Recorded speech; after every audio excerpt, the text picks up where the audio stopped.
4 is a big number in hockey. There's 4 lines, 4 games to win a playoff series. And of course, the number 4. Tonight, we bring you 4 games from across the country. Skating underneath that legendary number, the Canadians face the Blue Jackets and a 4th-year pro with a knack for lighting the lamp. After sending their number 4 packing, the Leafs try to pick up the pieces against the Jets, who 4 years after returning to the Prairies, have the playoffs on their radar. After putting 4 on the board against the Habs, the Sens play host to the Panthers. They're led by the 4th pick from '97, who 18 years later is still one of the league's best. With their number 4 on the sidelines, the Oilers welcome a Western power from Anaheim, with sights set on going 4 rounds deep into the postseason. 4 cities, 4 games on Hockey Night in Canada.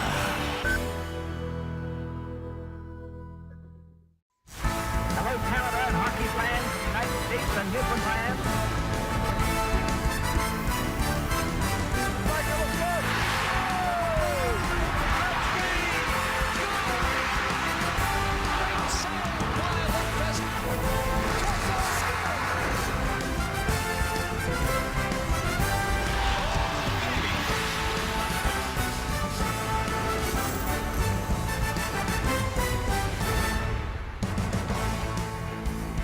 Well, good Saturday evening and welcome to Hockey Night in Canada. Indeed, it is the biggest night of the week and the game that we love so much. So many meaningful action tonight, points, playoff implications. We've got 4 for you, as you heard off the top, on 4 different networks early and a beautiful late game tonight. First, to set the scene for Winnipeg and Toronto, Scott Oake at the Air Canada Centre. Okay, George, while the Leafs are playing out the string here, the Jets cover the 2 points tonight to strengthen their hold on a playoff spot. They'll have the versatile Dustin Byfuglien at forward on a line with Scheifele and Stafford to start the game. Michael Hutchinson, winner of his last 3 starts, is the Jets' goaltender. Leafs get Joffrey Lupul back from 4 games out with an injury, so Brandon Kozun, who scored the only goal of the game for the Leafs in Carolina last night, is the scratch to make room for Lupul. And Jonathan Bernier, bidding for his first win in 11 starts, has the Leafs net. To David Amber in Montreal. All right, Scott. Well, George just mentioned playoff positioning. What about the Montreal Canadiens? If they win tonight, they regain sole possession of first place in the Eastern Conference. It will not be easy. Alex Galchenyuk, he's out, joining Parenteau, Gonchar, and Yemelin. For Galchenyuk, a 2nd straight game missed due to the flu. Not good for a team that has scored 2 or fewer goals in 9 of their previous 12 games. The good news is they have Carey Price in net tonight, one of the best players in the game, against the Jackets, who are desperate for points. 10 points out of that final wild card in the East. Playing much better of late. Curtis McElhinney in net. 3 straight wins for him. Let's go to the nation's capital, Ottawa. That's where we find Arash Madani. And David, that's where we find the Florida Panthers, only a point out of the final wild card spot. Brian Campbell said, I think we have a great shot. We have to play with a sense of urgency the final 25 games. Meanwhile, for the Senators, Matt Puempel is the 3rd Ottawa player to make his NHL debut this week. That's going to continue. Brian Murray wants to call up 3 or 4 more prospects by season's end to get an evaluation and also some incentives to the kids going into the summer. That's it from Ottawa. Gene Principe is in Edmonton. Russ, thanks very much. Bruce Boudreau, coach of the Anaheim Ducks, wouldn't tell us who the starting netminder would be. He said, watch warm-up. And so we did. And as a result, we know that John Gibson will be the netminder of choice on the part of Anaheim tonight, as he will get games in back-to-back nights in Alberta after recording a win last night against Calgary. As for the Edmonton Oilers, they will be making some lineup changes after they looked flat and tired last night at home against Minnesota. They'll look for energy from tough guy Luke Gazdic. They already have a Jordan Eberle. They'll have a Jordan Osterley in the lineup as the former NCAA defenseman makes his NHL debut tonight for Edmonton against Anaheim. George. Oh, you glorious men and your glorious work. There you go. Puck drop and a homecoming ceremony. What Hockey Night in Canada happens next. This period brought to you by Scotiabank, proud supporter of over 5,000 community hockey teams and Canada's 5th season.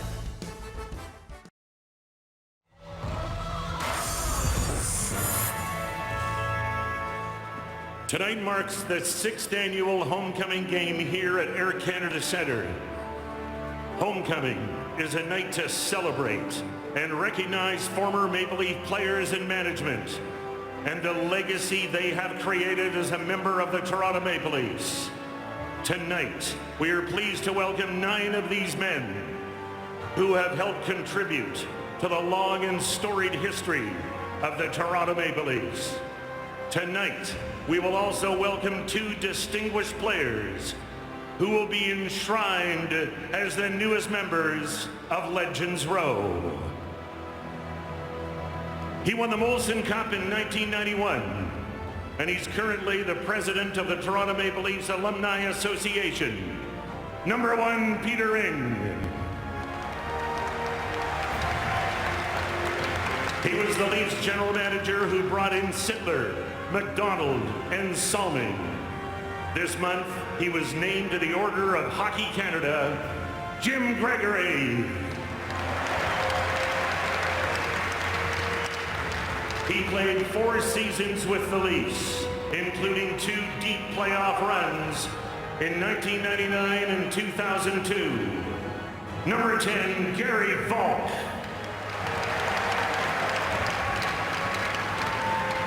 An integral piece of the Leafs blue line during the 90s.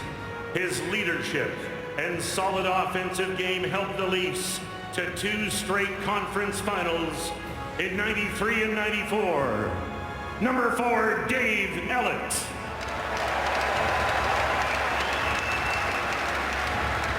Gritty, skilled, and the ultimate competitor. He was a core member of the Leafs teams in the early 2000s, becoming a fan favorite along the way. Number 16, Darcy Tucker.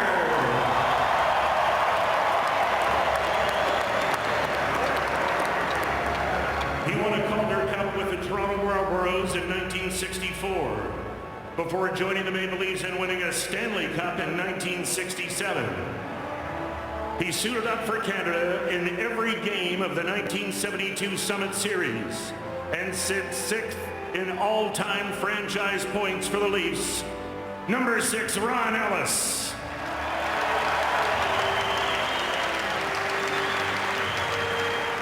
The first Leaf to record 50 goals in a season, a feat he recorded in each of his first 3 full seasons with Toronto.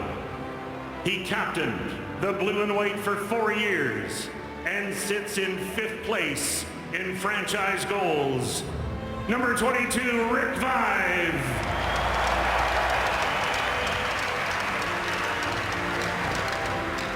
He wore his heart on his sleeve for 13 seasons and 3 stints with the Leafs. He captained the blue and white for 3 seasons, always saving his best performances for when it mattered most. The all-time franchise playoff goal-scoring leader, number 17, Wendell Clark.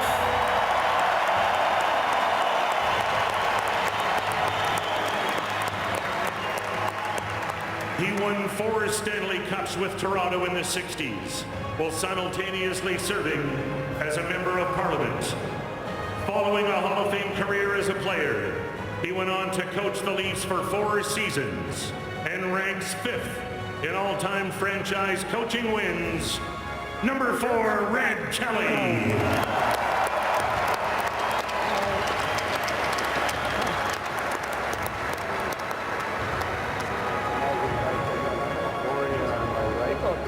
And now for a special announcement. This past summer, the Toronto Maple Leafs unveiled Legends Row, a tribute to the great men that Leafs Nation was built on, a shrine dedicated to preserving their legacy. Johnny Bower, Daryl Sittler, and Ted Kennedy were given statues in September. In November, it was announced that Borje Salming would be joining them. Tonight, we announce the next 2. Would you please turn your attention to the video board as we reveal the next 2 members of Legends Row.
Ladies and gentlemen, please welcome, in the 100th year since his birth, representing the great Syl Apps, his son Syl Apps Jr.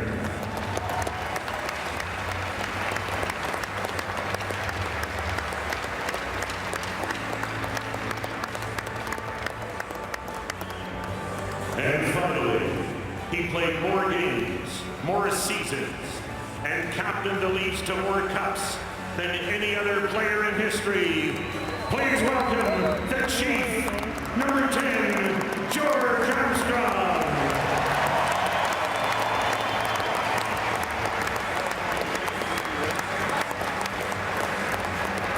Son George will have their statues revealed, along with Boreas Salming and FanFest this September. Congratulations, Syl Apps and George Armstrong. Great athletes, aren't they? Like all, even the ones that met the grandkids and all good athletes. Yeah. Yeah, they are. Would Andrew Ladd and Joffrey Lupul of your Toronto Maple Leafs please skate to center ice for tonight's ceremonial face-off?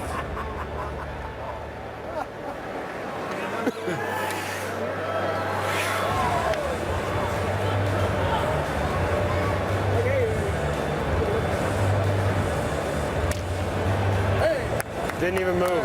Good drop.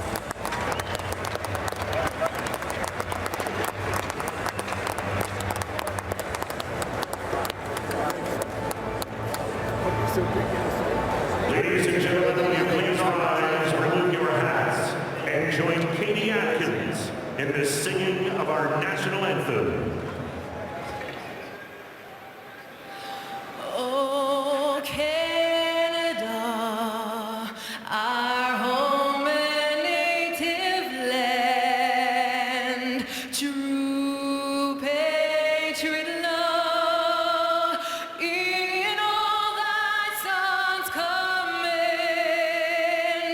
With glowing hearts we see thee rise, the true north, strong and free.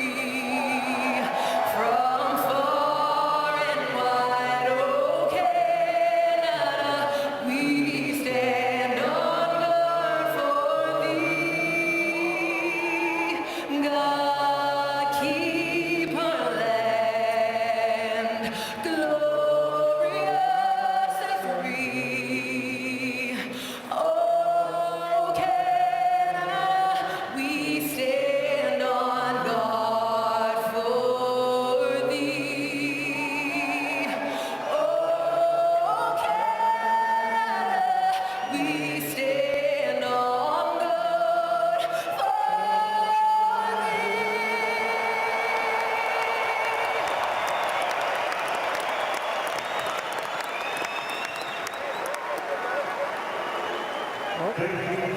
George Armstrong and Syl Apps will do a walk by the present Leaf bench, and I wonder how many of the players know that George played 21 seasons. 13 as the captain of the Leafs, and he scored the last goal in the original 6 days of the Toronto Maple Leafs. Syl Apps was not only a great player, but a conservative member of Parliament.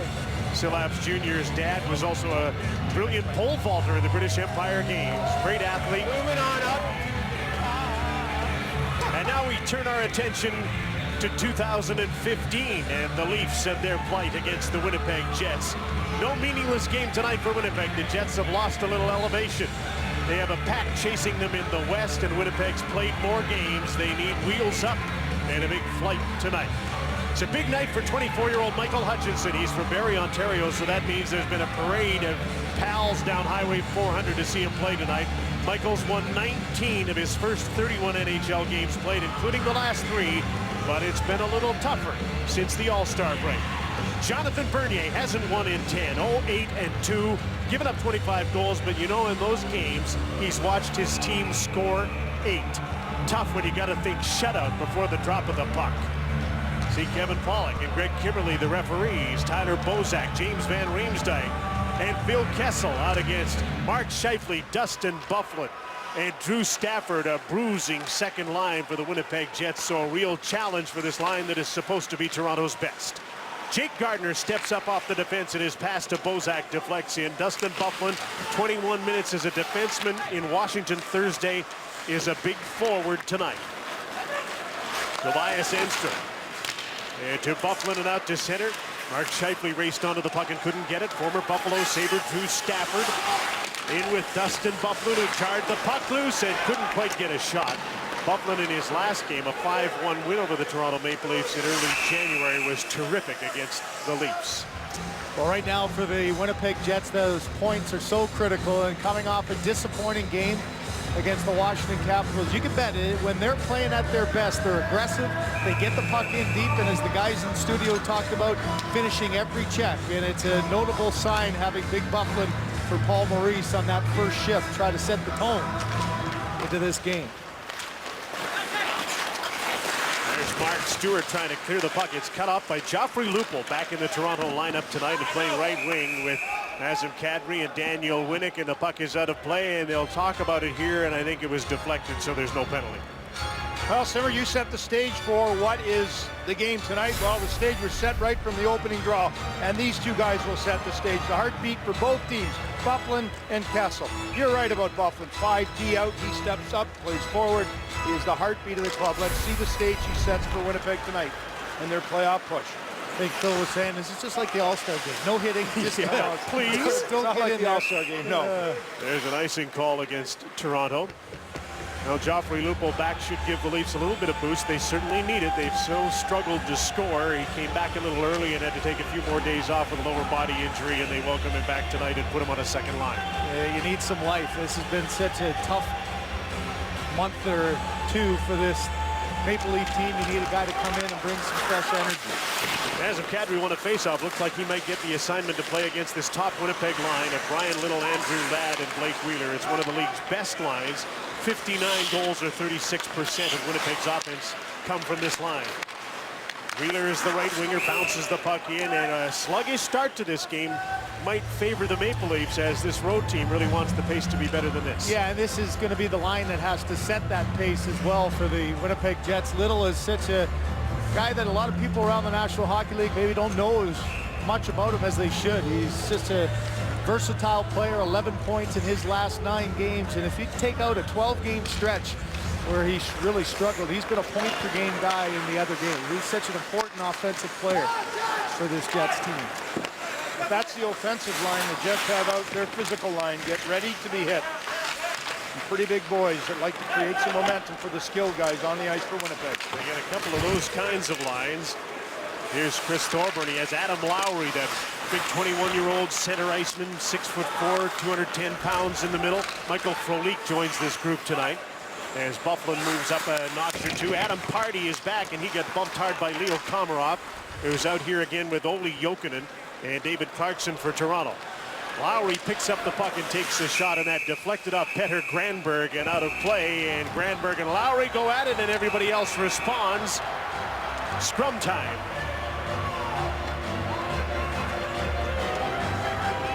Lowry just trying to get his team going after the shot was deflected out of play. He finished his check on Granberg.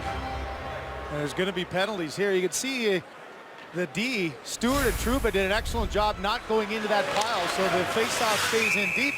An innocent-looking play. Granberg goes after Lowry, and in comes Clarkson. And I think it's Clarkson who's going to be the lone guy going to the bench.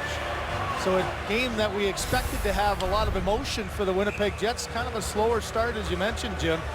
But a chance here for a power play for the Jets. And watch Byfuglien on the point now. He's not up front. He'll be back on the point. Peter Horacek not exactly liking that call. So here's how Winnipeg can get Byfuglien a few extra minutes on the power play. It'll be Little, Ladd, and Wheeler up front, Toby Enstrom and Dustin Byfuglien. The defense's power play ranked 16th in the league, led by Little. And they've scored 4 times in the power play in the last 4 games. The Leafs penalty killing's been pretty good, but it started to leak the last few games. But Clarkson gets the only penalty for roughing. And the first power play is Winnipeg's, and Byfuglien starts them out. Wheeler tipped the puck. Andrew Ladd gives it to Wheeler, who had some speed, but he's turned back by Roman Polak. A tough start here for Wheeler. He ran into the net in the offensive zone right off that faceoff, and then twice lost control of the puck on the breakup. Now he's on his off wing. Dumps the puck in. Bernier slows it up. Enstrom in to get the puck. Brian Little relays to Wheeler around the outside. He just tips the puck to Bufflin. Has to turn to his forehand. Blocked initially by Daniel Winning. Now Wheeler, he's still fighting with the puck, isn't he? And now he's got control of it into the corner.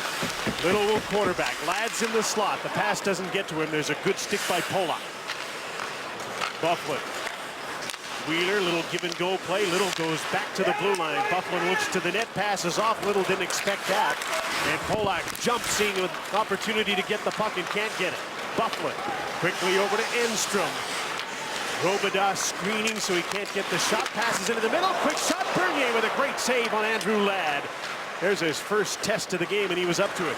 Polak gets to the puck and clears it, and the penalty killers change up. And Hutchison had to be careful with that shot down the ice. A nice read by Bernier on that one. A tough shot for Ladd, though, having to get it on his forehand and try to get his body turned to get the quick shot away. Great release, though. It was off the stick in a hurry. As a goalie, you don't get a chance to get out, get set. That's a reaction save. Testy little first shot, isn't it? Here's Tyler Myers, number 57. The other former Buffalo Sabre that came over in the Evander Kane deal. Leafs are just about through this penalty kill. And now there's going to be a penalty here, and it'll be against Winnipeg with 3 seconds left in the Clarkson penalty. Well, Jim, like so often, that early power play, teams just don't have their offensive game in sync. This is the best chance that happened, and Bernier read it perfectly, got square. At the end of the power play, though, here's an errant stick. No question about that, as Frolik goes down on the top of the laces to Holzer and the Leafs, much to the delight of Clarkson as he is going to come out. He'll step out of Toronto, will be on the power play. Power play that went 0 for 4 last night in Carolina against an excellent penalty killing group. Slater comes on and wins the draw. It's a tripping penalty against Frolik in the last game Thursday against Washington. Winnipeg took 5 tripping penalties and a too many men on the ice penalty. 74 minutes more than any other team killing penalties for Jets.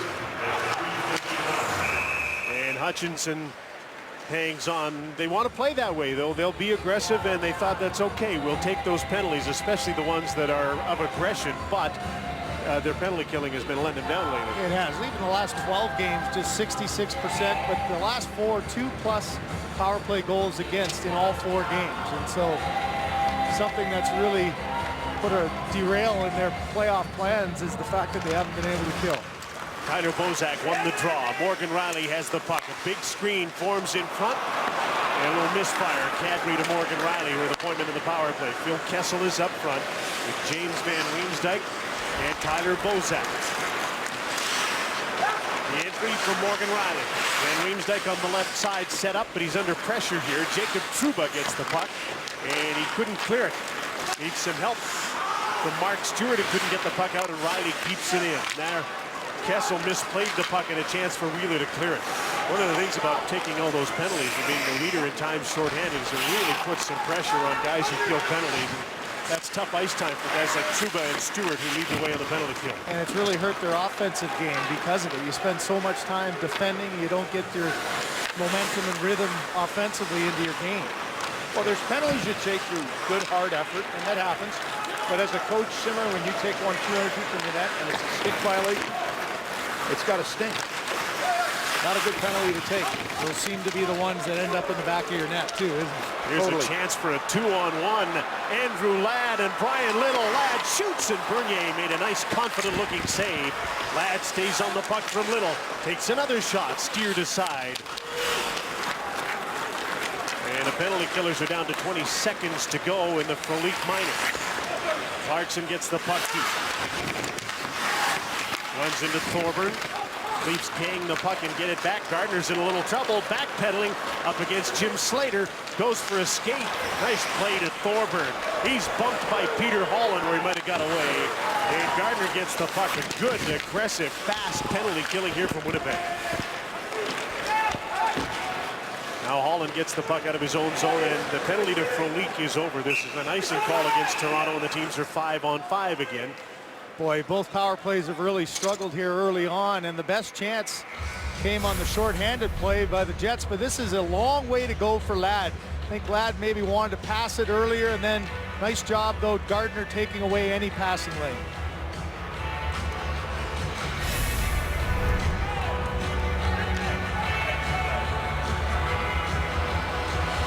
Nazem Kadri waved off the ice. They tried to sneak in a change here. Ole Jokinen's got to take the face-off against Mark Scheifele.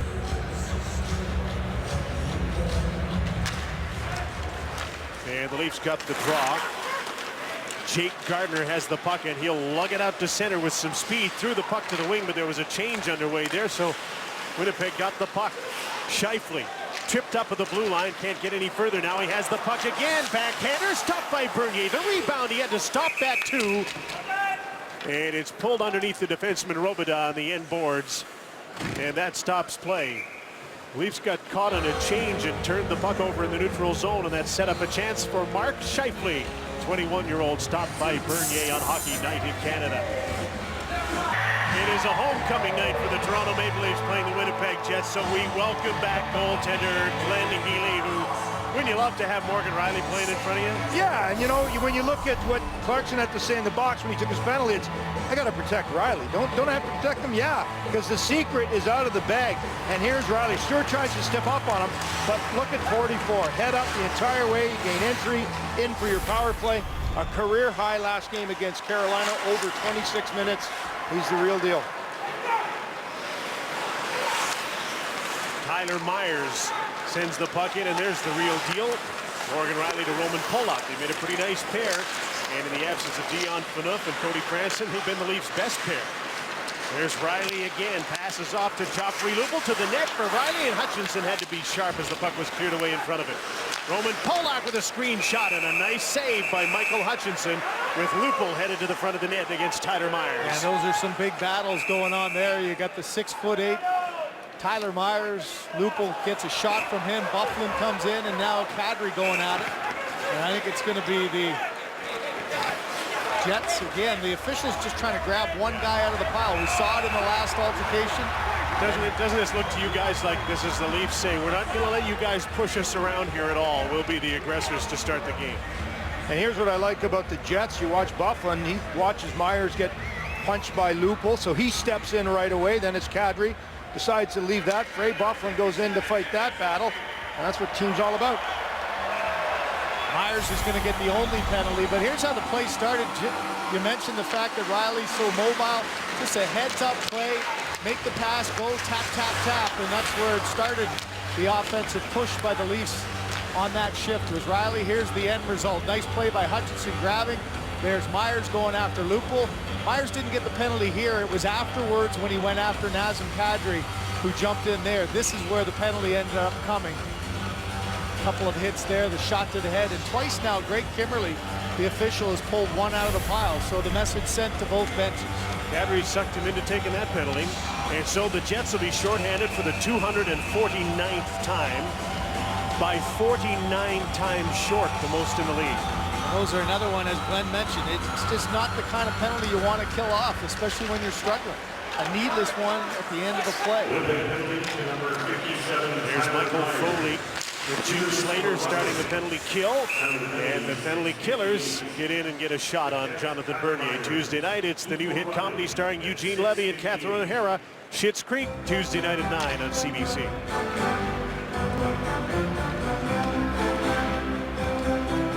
Toronto goes with its first power play unit, but they'll have to start in their own zone. Paul Maurice, I guess he has to do this. He uses just about all of his forwards as penalty killers.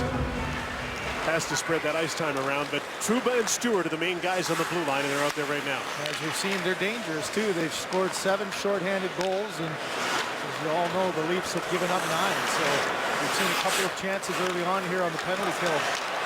Yep, there's a steal. And not only can they get set up, but the power play can't get out of its own zone. Rielly could look after that on his own.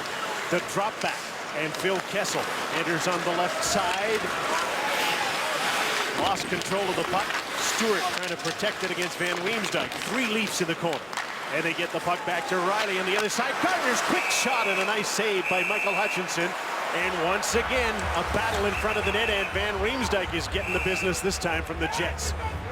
Well, lots of pushing and shoving after whistles, and understanding your opponent is such a critical thing. And if you're going to slow down Phil Kessel, you know he doesn't want to get hit. He loves the open ice, and that's where he's most dangerous. Trouba there does a nice job of making the hit, separating Kessel from the puck, but to his credit, Kessel gets back in, gets after the loose puck, and actually starts this play at the point, which ends up with a chance for Van Riemsdyk in front of the goaltender. Well, it's like a game of chess, isn't it, guys? You force pieces to the outside, and there's no escape plan. Take Kessel to the boards, no escape plan, close them off. Exactly what Trouba did. Find me the 20-year-old on the ice. Trouba, Riley, are these guys amazing? Where's Waldo? The draw.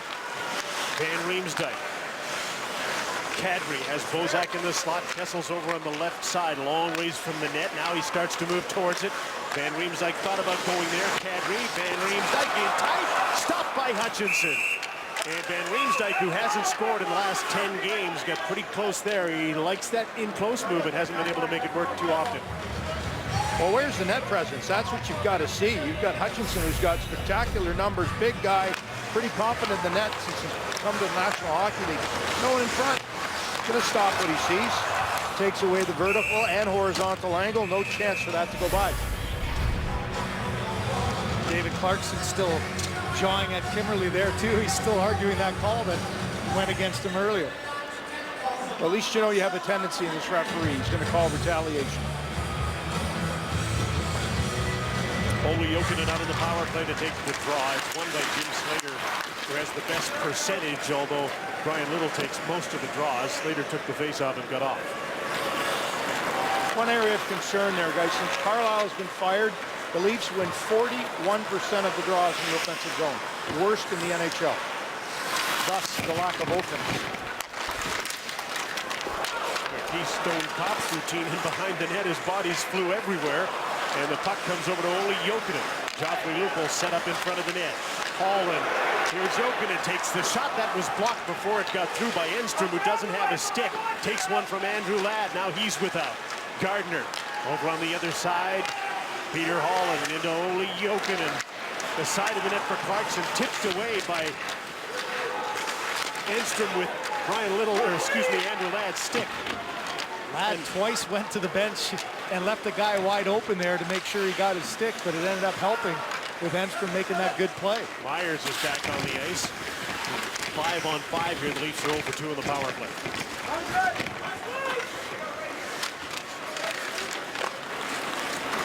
Off the boards, and Drew Stafford gets a hold of the puck before it got to Robida. Cuts to his off wing and dumps the puck in. Winnipeg has yet to establish much of a forecheck that they would have liked to get this game going. But they have the puck now. Stafford against Robida. Up the boards, Trouba will hold this puck in. Big Dustin Byfuglien. Mark Scheifele back to Byfuglien. Couldn't draw it in and get a shot. That was poked away quickly. And up to center comes Daniel Winnick, who made the play. Stood up and knocked down by Mark Stewart. Centering pass, and Byfuglien looked after Nazem Kadri. Scheifele back the other way as the pace picks up, and Corbinian Holzer takes over. The other number 55 pursues him. Kadri back for Roman Polak. Holzer with a hard pass to center that's tipped into the attacking zone of Toronto. Adam Pardy is back. Michael Frolik, Adam Lowry, Chris Thorburn starts out to center. Shoot in, Bernier sets it up for Holzer. He threw it up the middle, gave it away. Myers with a shot, and Bernier responds with a nice glove save.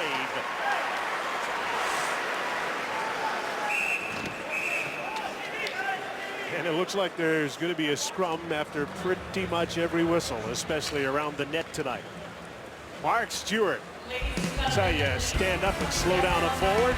Daniel Winnick gets the worst of that on Hockey Night in Canada. Best part of the game so far, the stick relay, pass the baton. Stickgate 2015. Ladd loses a stick on his first one. He has to come all the way to me. I'm at center. Loses it second time. Gives it to Enstrom. Then he comes back to the defensive side of the bench. All the sticks are basically on the offensive side for both teams. Simmer would you move the sticks to the defensive side where you play 2 periods? Absolutely, you would. It's just the design of this building. That's where the players walk off, and there's nowhere to put it there. You're just stepping over them every time. Have a stick alliance. Absolutely. Be good at javelin then. How about that? But 2 plays in a row where it could be 1-0 Toronto just by where the sticks are. There's Tyler Myers out of traffic, trying to lead Winnipeg out of its own zone to center. Turn back, Daniel Winnick. Once again, Nazem Kadri out playing against this Brian Little line, and Kadri's group has drawn the defensive assignment against a lot of top lines recently. And Lupul's had a real battle going with Tyler Myers, too. Lupul and Winnick, the wingers for Kadri. Lupul near the front of the net again. Now he's going to get in and throws a hit. And a pretty good one that knocked down Brian Little. As Blake Wheeler gets out to center. Ladd dumps the puck in over the glass. And it's out of play, and another scrum, albeit brief, at the stop in play. Tuesday night, Eugene Levy and Catherine O'Hara star in Schitt's Creek on CBC at 9. Well, Jim, as newcomer Olli Jokinen talked about all the negative energy in Toronto, mentioned Lupul coming back into the lineup, getting excited to play and trying to bring some fresh energy. He hasn't been a part of all the losses as much from here.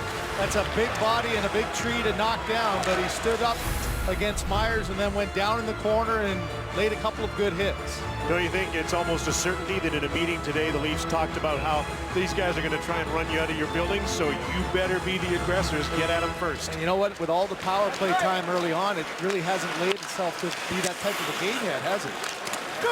They're all scrum dog millionaires after every whistle. And the game in Winnipeg was all about the forecheck for the Jets. Yeah. All about zone time, incredible zone time. That has not happened through the first 12 minutes of this period. Very little. I would say Paul Maurice would not be happy with such a key game for his team coming off a bad game, the last one. They haven't been able to establish much of anything here. No zone time and 2 bad penalties. Hutchinson left the puck as he was told to do, and he's in a collision to knock down. There's going to be a penalty here. And there's going to be another scrum, and Corbinian Holzer is being pursued by Drew Stafford after Hutchinson got knocked down, and the penalty is going to Holzer, so it's Winnipeg to the power play. As all the lads converge again. This was going to be an icing call that Hutchinson actually went to go play it, so it was waved off. And Holzer, who started things off, you can see from our sky cam as you followed up the ice, it's going to be icing. Oh, a tip there, so Hutchinson ended up going, and that's when Holzer just got body positioning and gave him a little bump behind. Glenn, another penalty 200 feet from your own net. You know, and if I'm Winnipeg, I'm saying this. Let's get the lead going into the second period, because we know this Leaf team historically, 2, 22, and 1. If they come into the first period without the lead, here's your chance, Winnipeg. Little Ladd and Wheeler get the draw. Bufflin back at the blue line. Enstrom, his pass hit a skate, and that allows Peter Holland to get out to center. Winnick heads for the net. Holland with room takes a shot that hit Brian Little coming back in the back check. And Daniel Winnick just about got nailed by Big Buff. Good penalty kill here for Toronto, at least the start of it. And Enstrom is chased back behind the net. Now the Jets start in the right direction. The drop back for Little, who has some speed. Bufflin cross ice, a giveaway, and Winnick accepts the gift. Boy, both power plays, both teams have really struggled moving the puck, haven't they? Penalty killers sensing that, being a little bit more aggressive, standing up at the line and attacking with force. The drop back this time to Wheeler. He's got great speed, but squeezed off by Roman Polak, and the Leafs get the puck back again. Leo Komarov. He's with David Booth. Takes a shot. He scores!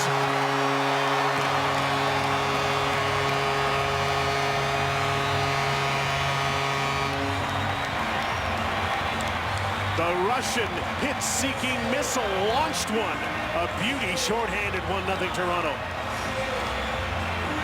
We saw in the first power play the struggles Blake Wheeler had with the puck. Here, again, a turnover. Ladd gets caught. Wheeler, look at the 3 white sweaters behind.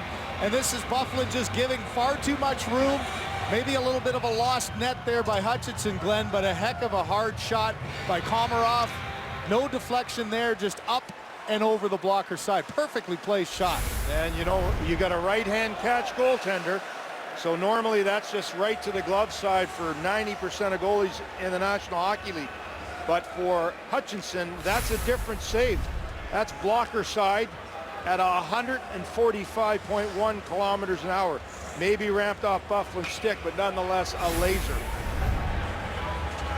So Toronto has the 1-0 lead. Good penalty killing. They got the Jets to turn the puck over a couple of times just inside the attacking goal line.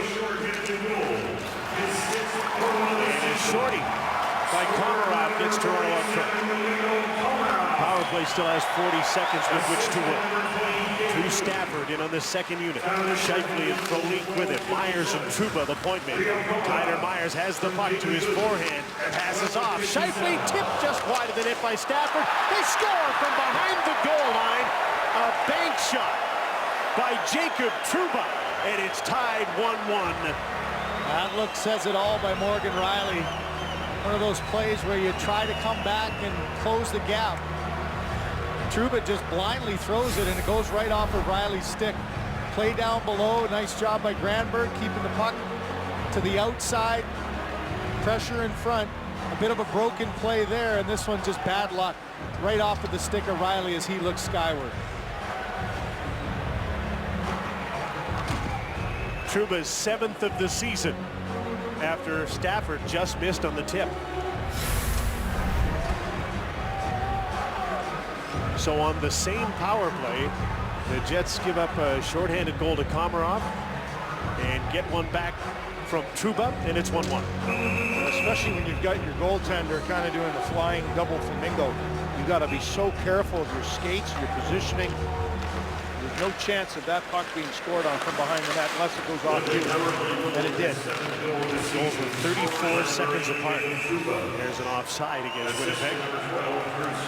Well, the goal starts with good puck retrieval by the Winnipeg Jets. They've got the extra man, and they had the extra kind of swagger to say, I want this. But this doesn't go in unless Rielly pays attention to his stick and his skate. The fact that his goaltender is nowhere near the blue paint.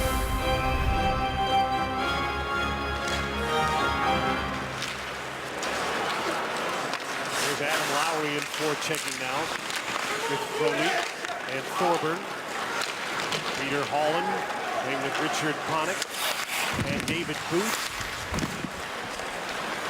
And they're turned back at the blue line, and Thorburn dumps the puck in, trying to get in on the forecheck, and he gets a good thump in on Stepan Robida. Leafs get the puck to center. Panik stops up, just about went offside, then gave the puck back. There's Ben Sherratt. Adam Party on defense. They'll go D to D and out to Andrew Ladd as the top line comes on. Panik with a hit on Sherratt. Morgan Rielly has the puck for Toronto. He'll speed it into the attacking zone. The tip of the side of the net by Tyler Bozak off the side of the goal. Wheeler comes back the other way. Dishes ahead for Ladd. He bumped Polak, but the Jets are turned back trying to gain entry to the attacking zone. Wheeler almost had his pocket pick. Now to the captain of the Jets, Andrew Ladd. He's bumped hard by Polak. Rielly, Little's after him. He bounced off the check. Up the boards to Van Riemsdyk. And he'll play it back. Rielly will try and come out the right side. Bank pass to center. Picked off in front of Kessel by Wheeler. And turned back to Toronto as the Jets are changing. Here comes Bozak. Drop pass. Phil Kessel shoots. Trying to go to the same spot as Komarov did. This time a blocker saved by Hutchinson. Centering pass by Van Riemsdyk is picked off by Mark Scheifele. And the Jets are quickly to center. They're 3-on-2 as Stafford dumps the puck in. Scheifele had a look around as he went in against Holzer and got hit. Byfuglien cycles back in the boards, but he couldn't get it into the corner. And the puck is sent to center. Komarov, Clarkson, and Jokinen out together for Toronto as Stafford moves in over the blue line. There's Byfuglien up against Holzer. Bulldog to the boards, and now the battle's on. Stafford with a centering pass off the skate, and this time in position to smother that from behind the goal line is Bernier.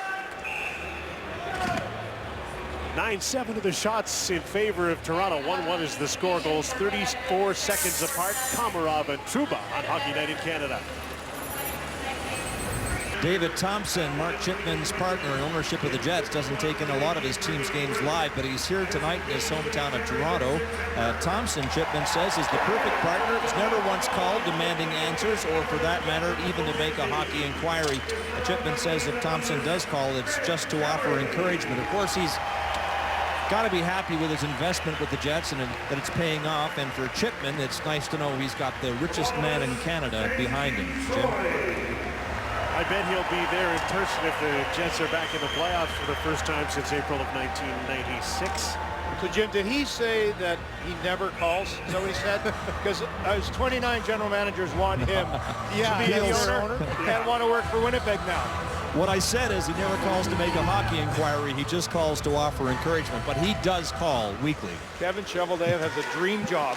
Trouba right off the draw. What a shot over top of the net after Slater won the faceoff.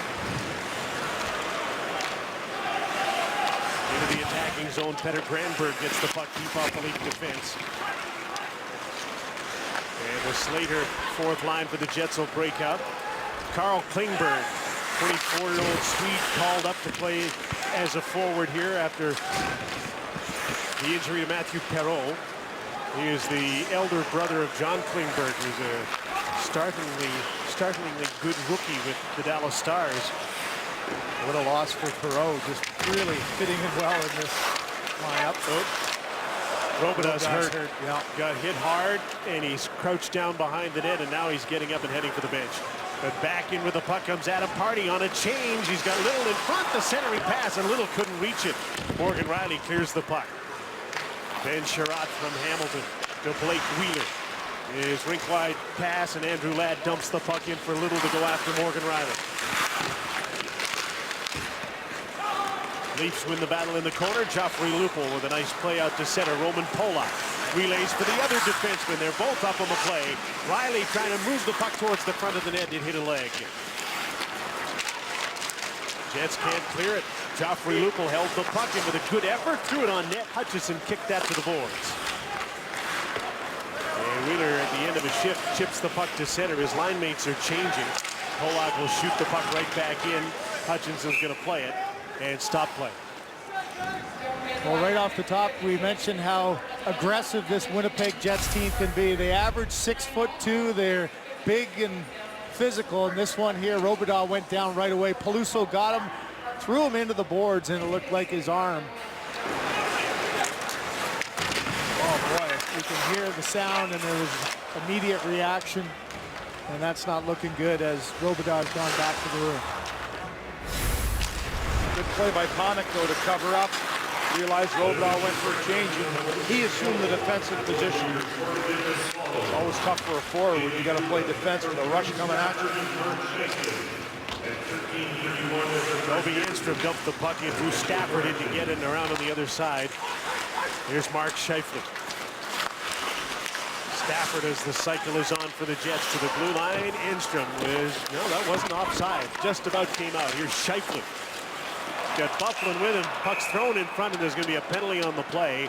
And the guilty party appears to be Tyler Bozak. Again, it's body position against this forecheck. This is what Winnipeg really wanted to do from the start of this game and weren't able to. Lost body position, and Bozak forced to get his stick down in the feet. Bad weather outside, but how about bad mood inside? When did these two teams start to hate each other? I didn't think most of them even knew each other. A couple of them teammates, Hutchinson and Kadri, were teammates on London, but the London Knights back in the day. But it has been IATA and a lot of witty goon talk after every whistle. Unusual for two teams that don't play each other to not like each other this much. So Jets are on a power play as Bozak goes off. I think it's a reputation of the Winnipeg Jets. You just know that they want to play like bullies sometimes, so you counter that right away. Stand up. And the Leafs needed that after they didn't play anything like that last night in Carolina. No, not nearly as aggressive last night, were they? They've laid the body on a lot more already in one period. Well, there's an errant pass from Andrew Ladd to Byfuglien at the blue line, and that's the way the power play has gone for Winnipeg early in this game. I thought we were watching a replay of the All-Star game. Last night, not a lot of hits. Not the intensity that you need for a National Hockey League game. Now an icing call against the power play, so they continue to falter at 0 for 2. Coming up as usual in our first intermission, it's Don Cherry and Ron MacLean at Coach's Corner, and there's a minute and 17 seconds of playing time before that comes up. Lead penalty killers have been very aggressive and good in this first period, and they forced a face-off in their attacking zone. Theo Komarov, who has the shorthanded goal, is on the ice with Olli Jokinen. There's Jokinen again. He's a left-handed shot, but when he's on that right side, he turns his stick over and plays it like a right-handed centerman. Even has the curve aiding him to win that draw. Granberg then holds the puck in. Enstrom has to go back behind the net to set up. On the fly, Michael Frolik. Stafford and Scheifele with him. Myers back at the blue line. Trouba's over on the other side. Myers can just hold the puck in. Granberg to the front of the net. Scheifele stole the puck and scores! An errant pass, same defensive pair, and a power play goal gives Winnipeg a 2-1 lead. And this is just a high-risk play that there is no need to try to make. The one thing you want to do is protect it to the outside. Nice breakout by the Winnipeg Jets and trying to get the retrieval. No chance for Bernier to keep it alive. Scheifele makes a hard play, and as you mentioned before, Myers just able to keep it in. But it's behind the net, and it's Granberg trying to make a risky play. And at the last second, you saw Riley take a peek over his right shoulder. And Riley lost sight of the puck. Scheifele, though, nice control, good patience, and up and over the glove of Bernier. Swedish counterpart Nick Lidstrom makes that play. Granberg doesn't make that play. Mark Scheifele's 9th, and he needed that with just 1 goal in his last 17 games. A power play goal. It's the second power play unit that scored both after a faltering start for the Winnipeg power play. And they've got a 2-1 lead. So Heels, they get that lead. They wanted to the intermission. Well, they might. It's not over. There's a play, similar type. A little less risky, but that one, I just think the Riley took his eye off the puck for a split second. It was anything but textbook, but it's a 2-1 lead for Winnipeg nonetheless. And let's face it, it's not like this pairing has been together for long. Granberg looks, but you can see Riley had charging Stafford in his way. Stafford ends up screening Bernier for a split second as he lost sight of the puck on the stick of Scheifele. So 2 young players that don't have a lot of experience in that situation. And an experienced defenseman gone to the dressing room, and Stefan Robidas.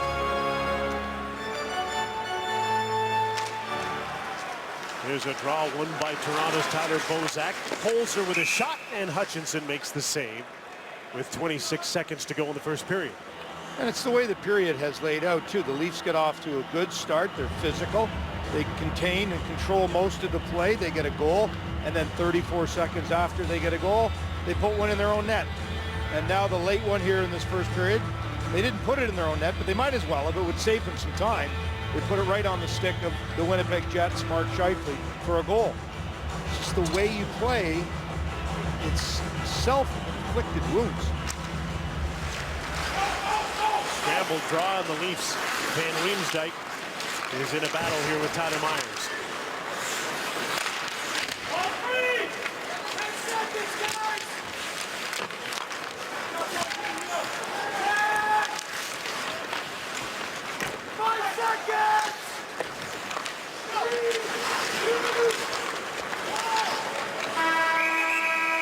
That about ran it out, didn't it? A battle in the corner to end the first period, of the Winnipeg Jets probably didn't have the start they wanted. Paul Maurice wouldn't have liked the penalties they took early, but the result at the end of the period is exactly what they wanted, a lead in Toronto, thanks to a couple of power play goals. So it's 2-1 Winnipeg as we join George Stroumboulopoulos. George? From the Air Canada Centre in Toronto, Hockey Night in Canada continues with the Maple Leafs trailing 2-1. Stefan Robidas is back after taking a hard hit from Anthony Peluso. It looked like he hurt his right shoulder, but he's back in the game or on the bench at any rate, and the second period of this game is underway. An unusual one tonight in that Winnipeg hasn't had a very good power play, but they've got 2 power play goals, and Toronto has a shorthanded goal. There hasn't been one at even strength. And lots of scrums and board battles, and there's another one beginning. As Mark Scheifele got into the forecheck. Jake Gardner to center. Pass for Daniel Winnick breezed by him. Enstrom is back. Kadri on the forecheck. And Toby Enstrom made the play to Mark Scheifele. Young center's pass up the middle misses Drew Stafford and goes the distance for an icing call. I can guarantee you that Paul Maurice had lots to talk to his team about. They weren't able to establish this kind of forecheck in the first, but here on the very first shift, Kadri going in after the puck. Scheifele comes in and makes sure he finishes his check. As you said, a couple of lucky breaks has given the Winnipeg Jets the lead, and I'm sure Paul Maurice is trying to bring up the intensity of his team. Well, think about the inexperience, the back end for the Leafs with Holzer and Granberg, Riley, Gardner. And there's a lot of inexperience now at that back end. Make them turn and get it. They'll give it back to you. We saw that in period 1. There's the experienced Roman Polak back for the puck, and Mark Scheifele trying to keep this forecheck going. Nice moves by Polak to get back the other way. He's going to lead the rush for Toronto through the puck in front of the net. Phil Kessel with his shot, and that's stopped by Michael Hutchinson. Kessel had to go a distance to get it. There was lots of time for Hutchinson to get across. Well, good save for sure. You got a good sniper in Phil Kessel. And there's the forecheck. There's the shot. Bad angle. Hutchinson's looked sharp. It's a big game for him. Coast to coast Saturday night. It's just around the corner. You can guarantee he's got a number of names on that sheet. Scheifele's played here before on a Saturday. Not Hutchinson. There's another Hutchinson save off a shot by Morgan Riley that came through some traffic. Olli Jokinen knocked the puck out of the air and dumped it back in. He's with Komarov and Clarkson. They'll try and forecheck. Jacob Trouba is back. An outlet pass is intercepted, and Komarov tried to play the puck to Riley, but it's outside the line. Olli Jokinen's line playing up against Brian Little's top line. Trouba cut in front of the net. Looked a little unsure about where he was going to go, but he made the play, and here's Brian Little to center. Cuts to his right. Nobody with him right now, so the drop back to Wheeler. And he couldn't get the puck to the net. Leafs take over for a moment. Andrew Ladd held the bouncing puck in. Wheeler with Party coming in off the blue line. Komarov to Clarkson. He got it through. Ben Sherratt comes over with the check, and his partner Party back to help him out. There is nobody, so Lowry had to wait for Frolik. Thorburn tips the puck in. Frolik first on it. Robidoux back in action. A turnover and a chance for Frolik, and he had his stick checked, and the puck went just wide of the net. Now he's rubbed out on the boards by David Booth, who breaks the puck out. Richard Panik off the boards. Hardy is back. Holland takes the man. Tried to jar the puck loose. Now he's got it, but he can't get a shot. Thorburn follow the bouncing puck. Frolik gets a hold of it. Off the boards. Richard Panik will hold it in. Jake Gardner now hooks the puck in. Turns it over to Ben Sherratt. Thorburn to center. Knocked out of the air by Gardner, and Frolik couldn't dump it in. Racing to the puck is Richard Panik. He's got Booth with him. Stops up and had the puck taken away by Sherratt for a moment. Peter Holland center. Enstrom takes over.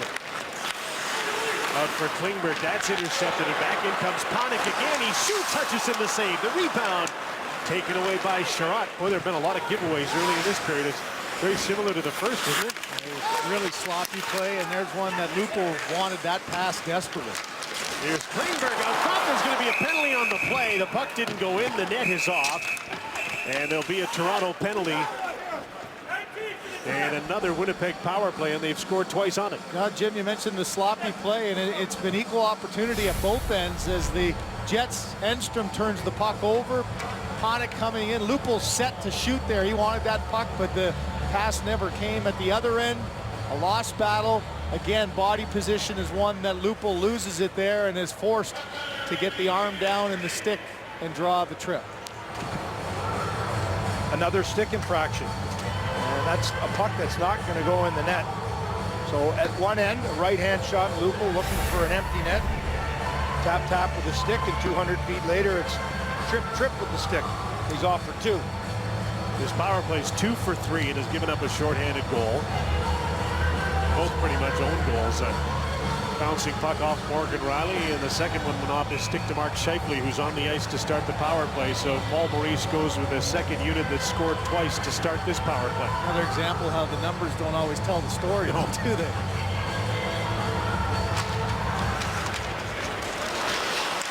Enstrom holds the puck here. Jeff Bufflin with him back in the blue line. Big Buff, after dominating the last game against the Leafs, hasn't been a real presence in this one. That can change, though. Here's Scheifele. Nice move. Centering pass. Stafford couldn't quite get it. Frolik is there to try and hold it in for him. Michael Frolik again. Enstrom has a little room. He also has a screen. Holds onto the puck and puts it back to Bufflin. A hard shot just wide. Scheifele on the other side. Stafford in the slot. Frolik at the net. Stafford shoots. Bernier made the save, and the puck went up in the air. Frolik knocked it out of the air to Mark Scheifele. Bufflin.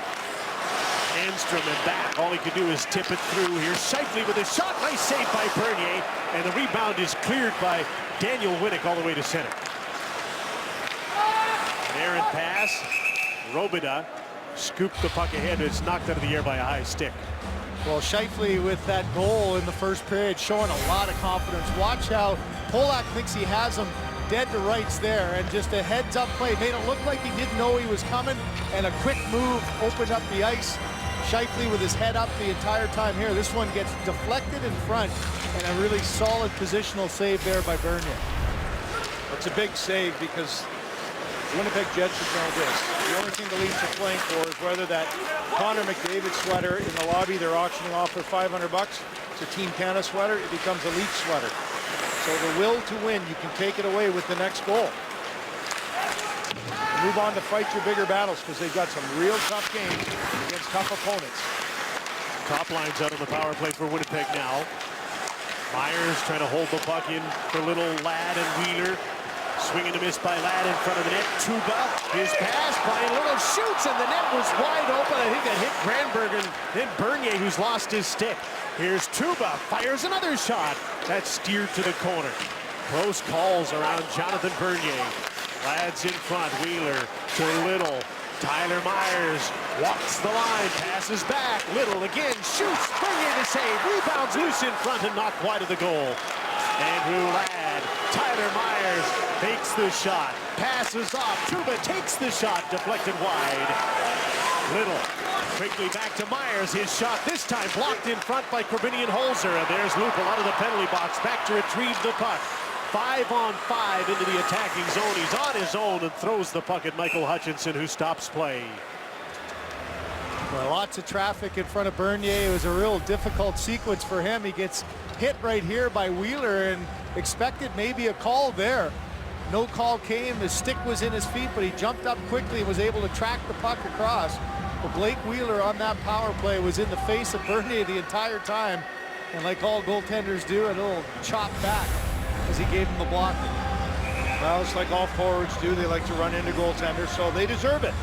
Absolutely. I think there was a Craig Simpson moment a couple years back where you tried to intimidate me. I showed you. I have the videotape. Yeah, smelly glove in the face. That's about it. He never came back again for seconds. Yeah. I'm sure. Well, the embellishment is just overwhelming here from ice level. So the Leafs survive that penalty kill. That might have been their worst. Yeah, the best chances that time for the Winnipeg power play. It showed some confidence, but Granberg, who was the GOAT on the last power play goal, made the nice play to block Brian Little. Over and back at the blue line offside. Let's join Scott Oak. Jim, it's a long-held axiom that visiting teams get up for games in Toronto, given the number of players in the league from Southern Ontario. Mark Scheifele, Michael Hutchinson, Ben Chiarot, Brian Little, Anthony Peluso all have entourages here tonight. None bigger than Hutchinson's, over 30 in it, although he only had to buy 3 tickets. Pass list's a good measurement. On it are names of family and friends who have access to players post-game. On average, there are 10 to 20 names on it for Jets out-of-town games tonight. Here at Canada Centre, there are 220. Jim? It's going to be crowded down there, isn't it? Here's Chris Thorburn to center.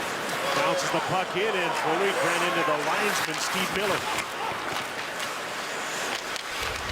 Frolik again up the boards. Kept in by the Jets at the blue line when Van Riemsdyk couldn't get the puck in. Party got it, and the play continues in the Jets' favor. Frolik fires a shot into traffic. It's knocked down in front of the net, and the puck is loose to Phil Kessel, to Van Riemsdyk, and out. Mark Stewart. Carl Klingberg off the boards, gave the puck back to Toronto's Tyler Bozak. Bozak again, Lupul's in front. Bozak will hold on, Lupul in his feet, and Hutchinson found the puck. And he smothered it for a faceoff. Still a 2-1 game. The shot's 15-13 for Toronto on Hockey Night in Canada on CBC. Their coaches talking in their post-game scrums about we need to win more puck battles. Well, who's winning them tonight? Well, Mike Babcock said it best. Two players playing with mini sticks in the hall. Who wants the puck more? Well, it has been the Winnipeg Jets who have won more of the puck battles. The end of the second period, this is Myers. He doesn't stop right to the very end. You can hear the referee. 5 seconds, he wins the puck battle. Simmer, what is Charlie Huddy going to mean for that young athlete as a defenseman? He's the perfect personality to help tutor a young defenseman, and a defenseman that was a little bit beaten down. I think Charlie's the great remedy to build him back up, and I think the upside is just huge for Tyler Myers. Here's Scheifele on the forecheck again against Nazem Kadri. Daniel Winnick is tripped up, and now there'll be a penalty against Enstrom, and it's another tripping penalty against the Jets. And Byfuglien comes over after Korbinian holds her. The pack mentality on both sides. Byfuglien was turning away and went right back and made sure Holzer got cut off. This is just a bad read by Enstrom. Split-second decision. Can you make a hit? No, you can't. Didn't get puck, didn't get body. And a nice little collision there when it goes down. Goes down fairly easily, but no question the stick got underneath him. You cannot play defense skating forward. Brian Marchment tried it for years, and there were a lot of knee-on-knee collisions with him, and there's an example of it there. Maybe he's going for puck first, but if you miss puck first, you're getting a penalty second. So Toronto's power play 0 for 2 gets a third chance to work, and it'll be Bozak. Kadri, Kessel, Van Riemsdyk, and Riley. Second effort wins the draw for Toronto. Morgan Riley, little back pass. Kadri, Van Riemsdyk's parked in front of the net. Kessel on the other side where he likes to be. Draws the puck in and the defender. Riley, Kadri, one-timer that's blocked fearlessly. And Mark Stewart took one. There's a 2-on-1 chance. Jim Slater to Frolik. Great save by Bernier. On a shorthanded bid by the Jets. And back the other way comes Morgan Riley on the power play. James Van Riemsdyk. Riley in deep. Puck's in his feet. Party knocked it loose. Here they come again. Adam Lowry this time. On his own. Cuts to the net. Taken out by Kadri. On his own because the man who was with him, Frolik, decided to change. Here's Kessel. Bozak stopped by Hutchinson. It's pace to the power play, but it's going both ways. Van Riemsdyk lays the puck around for Nazem Kadri. Just threw the puck in, and Party gets it straight up the middle. Here's another chance with one man back. Blake Wheeler cuts in front to his backhand, stopped by Bernier. End-to-end hockey here, short-handed. The Jets been able to get in the shooting lane, and that's created chances back the other way. Van Riemsdyk dumped the puck in. Lupul in on the fly. Party was there. They didn't collide, and the puck came to the Leafs. Now Party got it back. It was intended for Lupul. In off the blue line comes Gardner. Keep the play alive in the attacking zone for Toronto. Last 20 seconds of this power play. Van Riemsdyk. Peter Holland is open. The bouncing puck. He couldn't control it or one-time it. Van Riemsdyk's open at the point, and the pass comes back to him. Gardner's over on the other side. The dish. There's the shot by Lupul. That's deflected wide of the net. Tyler Bozak. He and Van Riemsdyk have been out for the duration of this power play. Enstrom is back on. Back to the blue line. Polak to Gardner and back. Just about handcuffed his partner. And Andrew Ladd takes the puck, trying to feed it through to Brian Little. Can't do it. Roman Polak. Cut off by Andrew Ladd. Tyler Myers pursued by Olli Jokinen. Myers trying to advance the puck. It's over and back at the blue line, and the play's offside. Well, so important on a penalty kill to try to get shooting lane, and Mark Stewart starts this off. Nazem Kadri trying to blast a one-timer through. Boy, got him right in the midsection, but it was a quick turnaround the other way. Excellent pass, and there's one of Bernier's best. He read that across well.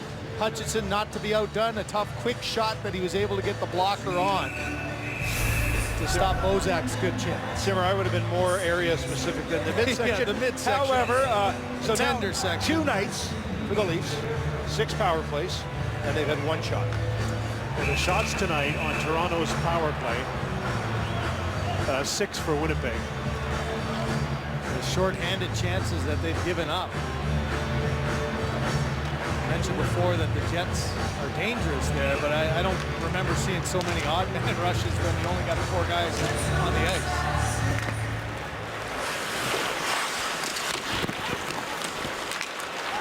Scheifele to Drew Stafford. This has been a dangerous line, mostly Scheifele. He's coming up late now. Stafford in for Dustin Byfuglien. Stafford got the loose puck, plays it back. Ben Sherratt in off the blue line. Scheifele and Polak come together. Byfuglien, Scheifele, Sherratt. That's an easy save for Bernier. Nobody's anywhere near him, and he'll stop play. Past the midway mark of the second period, we'll have a look at the out-of-town scores. Lots of interesting games around the league. This one is 2-1 for Winnipeg on Hockey Night in Canada. On our Budweiser red light scoreboard, Washington and Philadelphia, both winners earlier. Canadians 2-1 over Columbus. Max Pacioretty has both Montreal goals. Ottawa, Florida 2-1 in the second, and Anaheim and Edmonton tied at 1 after 2. And it's LA and San Jose in our Coors Light Stadium Series coming up as the second half of our Hockey Night in Canada doubleheader. Jim? That's a big game for Florida and Ottawa tonight, behind by a goal with a chance to knock Boston out of a wild card spot tonight.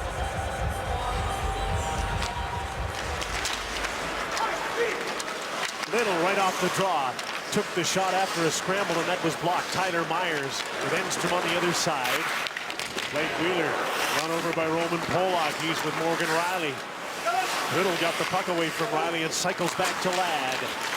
Chased by Jokinen. Little with another shot and another block for Morgan Riley. That's a really good read by Riley. That was a long way to go as Little tried to get lost out in that quiet area, and Riley read it perfectly and closed the gap. Enstrom to center. Wheeler dumps the puck in. Little on the forecheck. Got to the puck first. Ladd had it bounce off his stick. And Olli Jokinen takes over. Backhand pass to Leo Komarov. Stewart broke that up. And the Jets are back the other way. Ladd snaps a shot that Bernier stops and hangs on to. Kraft Hockeyville will announce the top 10 communities on March 14th. Visit khv2015.ca for more details. Brought to you by Kraft Peanut Butter.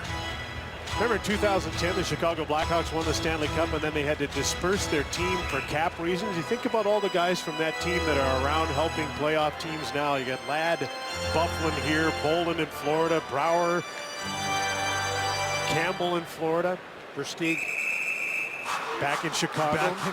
The Emmy in San Jose. Pretty good group of guys with some playoff experience, and they're all in playoff battles. There was that Conn Smythe that was won by Jonathan Toews. And because of the rookie bonuses, there was a tagging rule, and the only 2 people in the building knew that they were in trouble. They were going to get their cap deducted the next year. It was Shovel Dayoff and Stan Bowman. Couldn't someone else win it? Here's Thorburn with a shot, and that's a nice save by Bernier as he kicked out his left leg. This Wednesday, from the creators of Flashpoint and the producers of Orphan Black, comes the exciting new Spy Series X Company. Wednesday at 9 on CBC. Well, despite being down 2-1, this has been a pretty good night for Bernier. The 2 goals were fluky ones, and he's solid once again. Not only makes the save, but good control of the rebound there. Oh, once again, he's looking up at the score clock, and his guys only Somebody have 1. get me a goal. 10 games without a win, but as you mentioned, not much support offensively for either goaltender.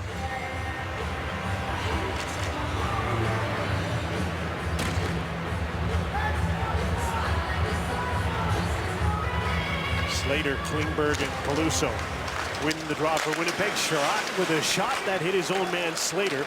Clarkson gets the puck to center. Leo Komarov Adam Party beat him to the puck. In the corner, Olli Jokinen, and there's a hold in there, and there's going to be a penalty called. Well, this is a tough call. This is a race that Komarov was in pretty good position on, and it's his stick that actually just gets underneath the arm of Party.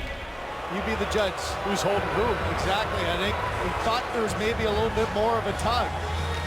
And that's one, I think that the view for the official looked like his hand was grabbing it. I don't think it was. But Glenn, another 200-foot penalty. It's been that kind of night for the coaches. The unwritten rule is you take away a goal, fine, we'll kill the penalty. Yeah. But when you have needless ones where you're not creating anything, even if you get the puck, still, you don't have support. Power plays 2 for 4. The last one was the best one and didn't score. Bufflin from the blue line. Enstrom over on the left side. Scheifele up front here with Frolik and Stafford. Bufflin holds the line dangerously against Winnick, who is right there. And Enstrom had to hinge and get back for the puck.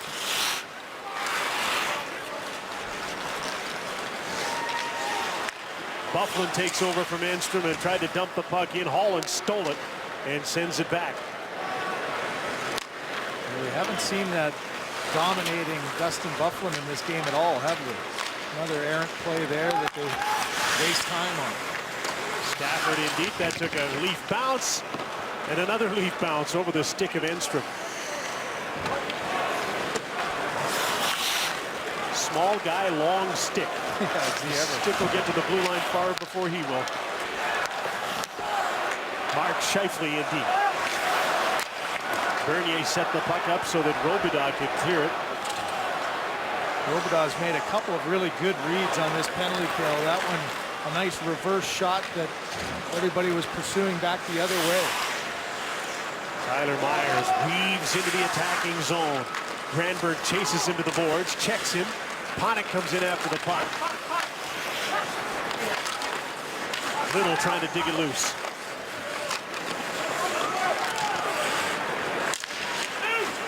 Puck comes loose. Myers tried to slip it over to Trouba, who was open, but it was deflected in the air. Trouba to the front of the net. That was behind Blake Wheeler. Another chance for Myers. Jacob Trouba cross ice. Brian Little waits, looked up and lost the puck, and it's taken away by David Booth and cleared. Little trying to gather himself. He was in a battle and looked like he was just trying to get his composure back and overhandled it there. Here he comes again. Andrew Ladd, cross ice. Wheeler, too hot to handle. Back around, Little slowed the puck up. Now to the blue line. Trouba with his shot. That's deflected a couple of times up high into the netting. Well, Simmer, you mentioned it about that swagger that we have seen from Bufflin in the past, and it is not there tonight in any way. Here's the All-Star game. It was a little bit rough, but here's Bufflin. for some fun and all. Elliot asked really stupid questions, but that's okay. He's going to put up with it. And here's Bufflin's response to Elliot's question. No? Okay. You know, he's got a personality, doesn't he? Yeah, we're not done yet, though. That's the thing about great players. He still has 26 minutes to paint the strip. Has there been anybody who can play at the elite level as a forward and a defenseman? Red Kelly, he was on the ice with absolutely. But guys at 260 pounds, is there anybody? No, he's lost a lot of weight since the day they grabbed Red Kelly to play against Jean Beliveau. They had a forward, a defenseman, and they ended up winning some cups and eliminating the Montreal Canadiens because of his ability to play at the back end. So I can't think of another player. Not in the game right now, certainly. Wendell Clark was on the ice for the opening ceremony as well. He was a defenseman when he was drafted, made him into a forward, but few and far between. Adam Party battling here for Winnipeg, trying to get the puck out. It's taken away. Tyler Bozak, side of the net. Van Riemsdyk is robbed by Michael Hutchinson, or excuse me, Phil Kessel.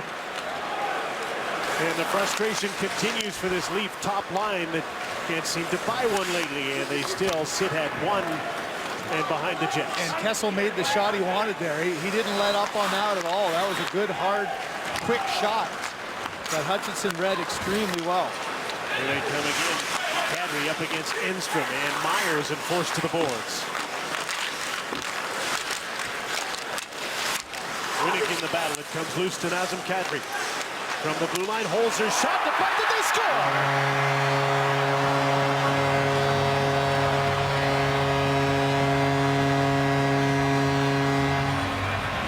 Holzer from the blue line, Winick with the deflection. It's a 2-2 tie.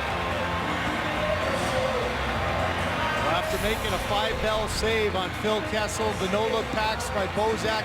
Kessel thinks he has 5-hole. Hutchinson read it well.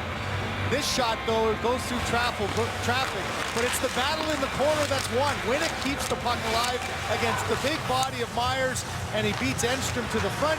Lupul in good position there. A deflection off of Lupul. We said the energy and the positiveness that Lupul brought in that first period pays off going to the tough area of the ice to get his first goal back. It's a tough save for the goalie. The tip is to the right or left of him. You tip it into the goalie.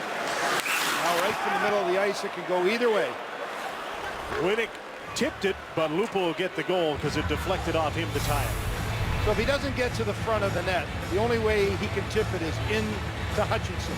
If he gets to the front of the net, this puck can go left, right, high, low, any way you want. And that's why it's so tough to read as a goaltender. You got about 4 feet to react to a redirection of a puck. That look there, it looked like it didn't hit Lupul at all. So it was Winick out in front.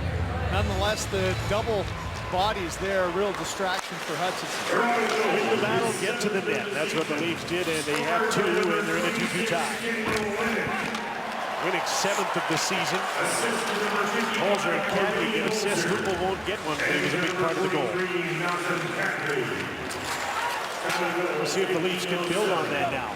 A little emotion in their game tonight. There's a shot by Jokinen into the corner. Holzer.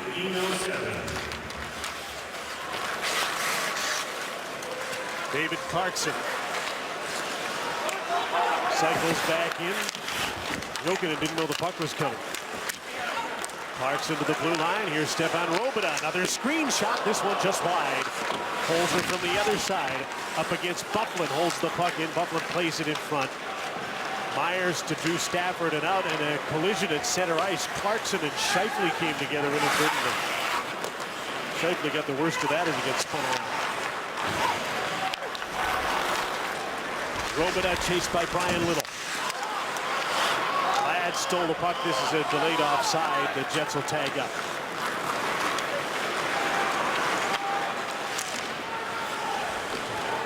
Holzer, the more he plays, the more he's shown to be a real irritant for opponents. Other guys don't seem to like him very much. Mark Stewart to center, dumps the puck in. Wheeler left the puck behind. Trouba takes a shot, deflected twice, and Bernier stopped it. That went high to low and almost got down between his legs, and Ladd and Pollock are at each other. Or should I say Pollock is at Ladd. He punched him a few times with gloves on in the face. Lots of headlocks in that pile. Kessel's got Wheeler, got to climb the ladder to get that, and good action in front of the net. Been a lot of this tonight. There's the collision at center ice that Scheifele got the worst of with Clarkson on Hockey Night in Canada. Glenn, for the Maple Leafs, this has been an historic lack of he shoots, he scores. Yes, 2 tonight, but hey, how bad is it? Well, when the Leafs had a franchise low 1.23 goals against, you had goaltenders or 2 blockers. 17, 18 goaltenders couldn't even go down to make a save. It still was worse than that. In 29-30, you finally were allowed a forward pass. Their offensive production was still worse than that. And in 27-28, look to the right of your picture, the height of a stick was only allowed to be 4'5". It was still worse than that. I can't figure it out, and I don't think anybody in hockey can, how the highest scoring team, everything dried up so much. And was worse than some of those historic moments where I can see why there's no offense. Can't pass forward, go figure. Big breakout night then. It's 2-2. 2 goals, 4 or less in 13 of the last 17, and one of the reasons why the goaltenders can't get a win. Reminder again that Wednesday, from the creators of Flashpoint and producers of Orphan Black, comes the exciting new spy series X Company on CBC Wednesday. And a lot of pacing behind that Maple Leaf bench. It's been a tough ride for Peter Horachek as the interim head coach.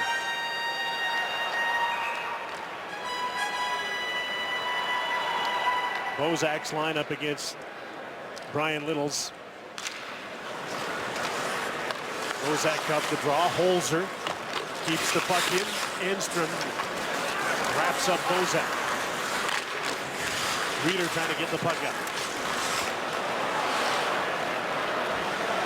Coincident penalties on the play to Ladd and Polak here, so it's 4-on-4 late in this second period.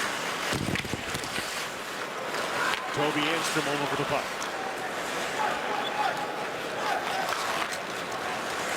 Little awaits the arrival of that pass. He'll play it back to Tyler Myers. Just shovels the puck into the corner and turns to the bench. Stefan Robidas turns up ice. Korbinian Holzer, the puck got away from him. And Dustin Byfuglien had a couple of encounters with Holzer tonight, took over. Trouba, nice stutter step as he flew by Phil Kessel. Waits, takes a shot, that's blocked. The rebound comes to Byfuglien. Tries to finesse it in and can't. Centering pass for Scheifele is taken away. Van Riemsdyk back the other way. Jokinen spins and deals to the point, and an easy save for Michael Hutchinson off Stefan Robidas. What a heads-up play by Jacob Trouba. You had Phil Kessel at the end of a long shift that was trying to get off to the bench. And instead of giving the puck away, good patience, little stutter step, creates some open ice and gets it down low, where Byfuglien coming in just ran out of real estate. Tried to go 5-hole on Bernier, couldn't find the open area.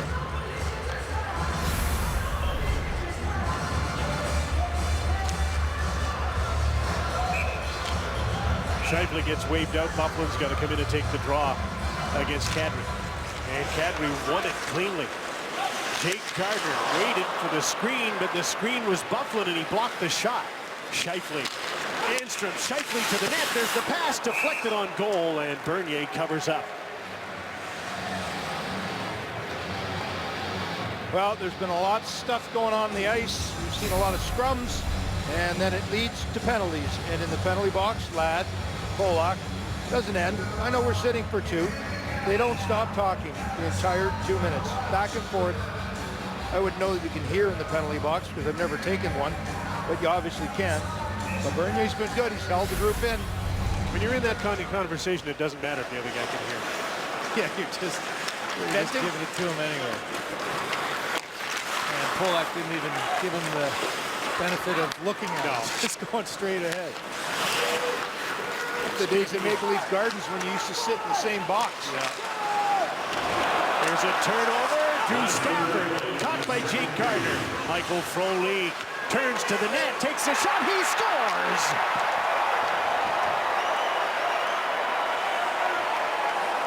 When he turned, he could see so much room and took advantage. Michael Frolik makes it 3-2 Jets. Frolik had so many options going into his mind, but it's the turnover here. Back pressure by Stafford. A heck of a play by Myers. Stafford gets thwarted to the outside, but watch everybody collapse back. All the blue jerseys come back in deep, and they back off. Frolik took his time, got himself loaded, and was able to make the perfect shot.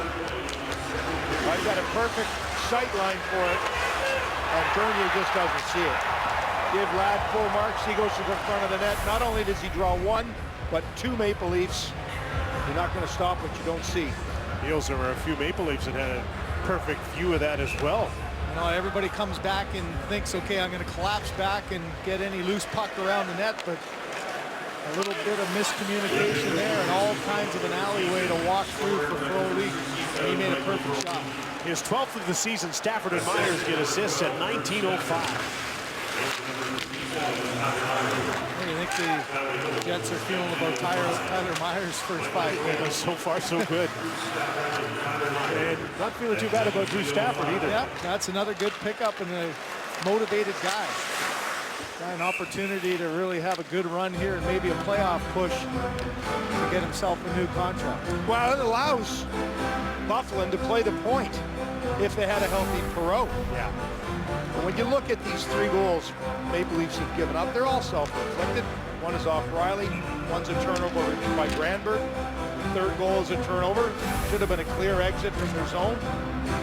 You draw it up any way you want. They haven't given up many chances. Played pretty tidy, except 3 absolute bonehead errors. And a bouncing puck for Riley to keep in a few seconds. A period will be over, and we'll have the weekend headlines coming up in our intermission with the trade deadline looming. Morgan Riley looked up and lost control of the puck. Nazem Kadri takes over. Lupul out of the corner, needs a buzzer beater, but he won't get it here. The second period comes to an end. Big goal by Michael Frolik with just 55 seconds left in the second period. Sends the Jets to the 3rd with a 3-2 lead in a game they badly need to win.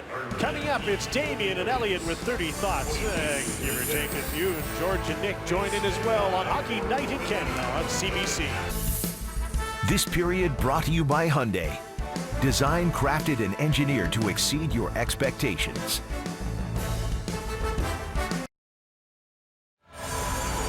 Winnipeg Jets power play has paid off big time tonight, and they have a 1-goal lead over the Leafs to start the 3rd period. The Jets have beaten the Leafs in each of their last 5 meetings, so they're 20 minutes away, maybe more, from stretching that to 6 straight victories. Jim. And boy, do they need this one in the Western Conference. It's been a scrappy, herky-jerky kind of game, but they can take control of it now against Toronto.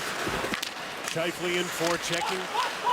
Byfuglien takes over. Heard somebody crying for the puck, and it was Enstrom back at the blue line.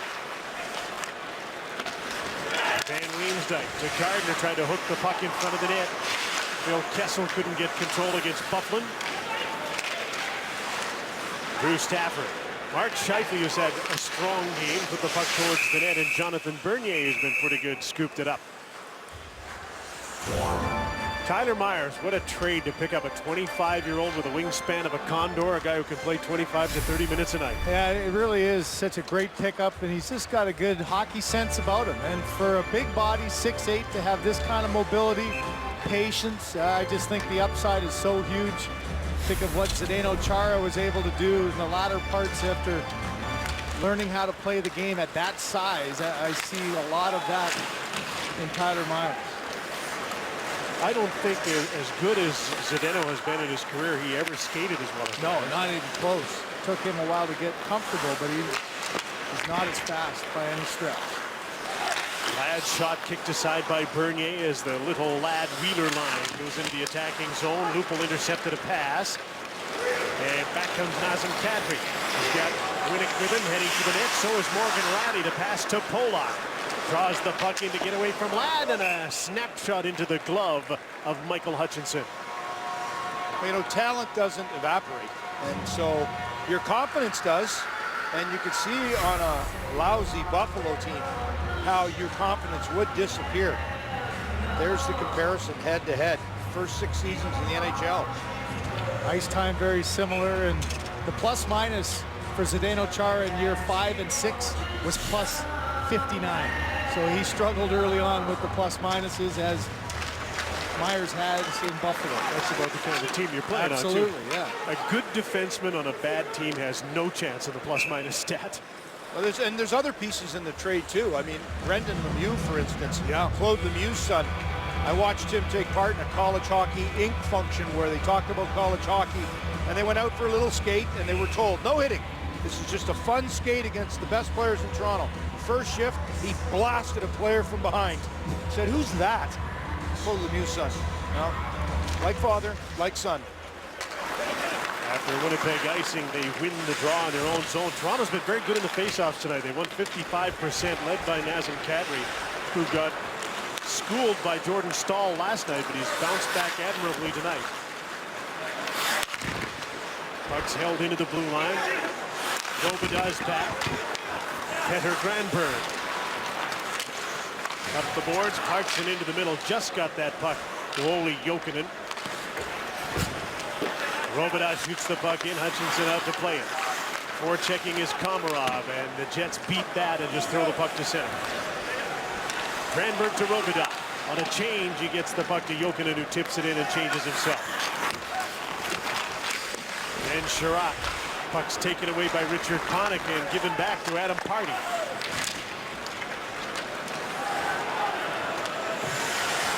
A lot of talk about Myers. Ben Sherratt's another good story, too. He's a guy who got called up with all the injuries, and there isn't a chance you could put him through waivers now.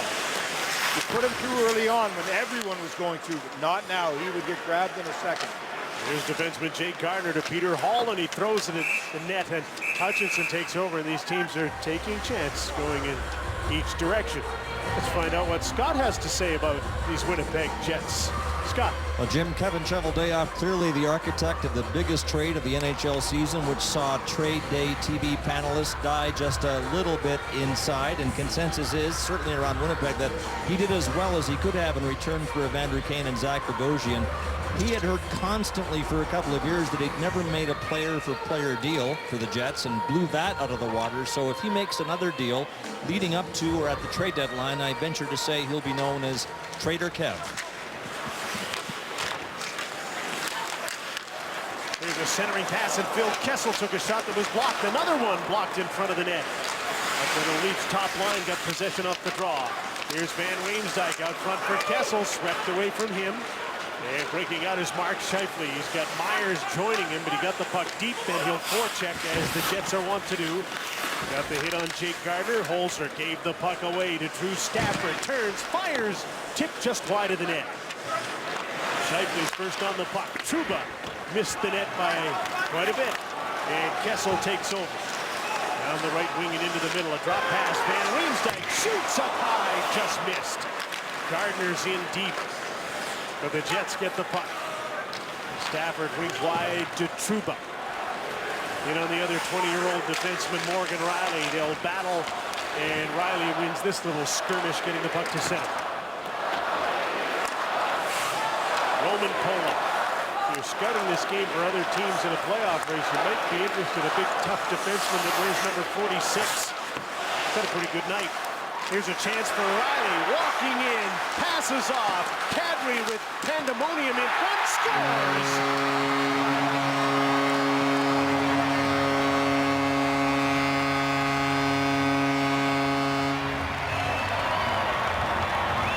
Great presence by Joffrey Lupul in front of the net again, and Nazem Kadri ties the game 3-3. That was a good little battle going off to the left of Hutchinson as the net almost came off. As Stewart ran Lupul right into the net, almost looking like he was trying to knock it off. Instead, a bit of a delay getting across, and this one off the inside leg of Hutchinson as Kadri looking at the problems in front as the wraparound, and Hutchinson, Glenn, lost his post there. Well, he had it initially. He had his leg right there on the post, then he moved it. Almost like he got it in so he could shuffle a little bit more to his left. If he had just kept it there, there's no net to shoot at. But that is now back-to-back good nights for Kadri. Good against Carolina, one of the few Leafs that was, and good here tonight. And 3 goals for Jonathan Bernier. In a 3-3 try, Kadri's 15th from Riley and Polak. 3:57. Once again, Joffrey Lupul won't get a point, but he's a big part of the play. He's been an effective player tonight. Sherratt had his pocket pick. Komarov, Clarkson coming with him. The backhand shot hits the side of the net. Clarkson trying to wrap around, but he didn't have the puck. Well, this is a time for Hutchinson where he's got to settle into his game.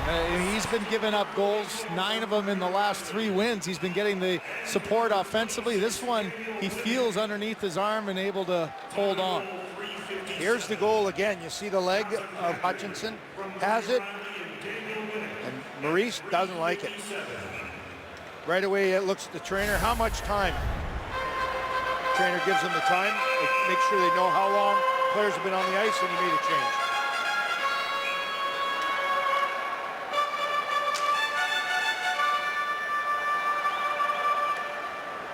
Jokinen waved out in that face-off attempt against Lowry, and Clarkson comes in to take the draw. Bit of an area of concern for Winnipeg with 2 21-year-old centers in Scheifele and Lowry, and neither really good on face-offs. Put some pressure on Brian Little to take a lot of draws. Especially down the stretch here with every game meaning so much, almost like playoff hockey now for the the next 21 games. Icing call against Toronto in this 3-3 tie. Monday night, Tricia Helfer and Gil Bellows star in the new hit show Ascension. Monday at 9 on CBC. That'd be a real problem if there were some good center icemen in the West. Yeah, there are a lot of them. Oh, yeah. So Little has taken 600 more faceoffs than Scheifele and 800 more than Adam Lowry. Scheifele lost that one to Ole Jokinen. Scheifele's looking like a player, though, isn't he? Oh, big time. Yeah. The draw is usually the last thing to come around for you. It always don't you takes think? 3 or 4 years of just every day battling and practicing and learning different techniques and opportunities to beat guys in different ways. There's Buffalo with Scheifele straight up the middle. Couldn't get by Petter Granberg. Robida took a bump around the boards, and that's just offside, although Toby Enstrom thought he kept the puck into the line. Well, there's no way someone knocked this guy down. It has to be a skate problem because at whatever he is, 270 or 280, that just doesn't happen. Here's the toe pick. Yeah, skate issue. You know, when you talk about players and their development, you talk about Scheifele, Simmer.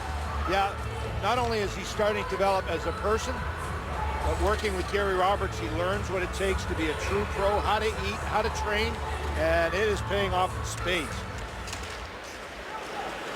You'll find a way to get Gary into every broadcast, won't you? Yep. Ex-Leaf played with me on the Leafs. Those great teams that never won. On your team. Winnick with a drop pass. Here's Kadri.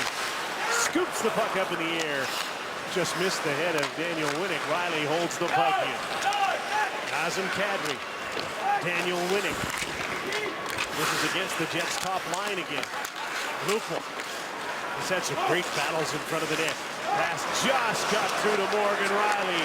He'll walk in, feeds the puck in front, and it's knocked away before Kadri could shoot it.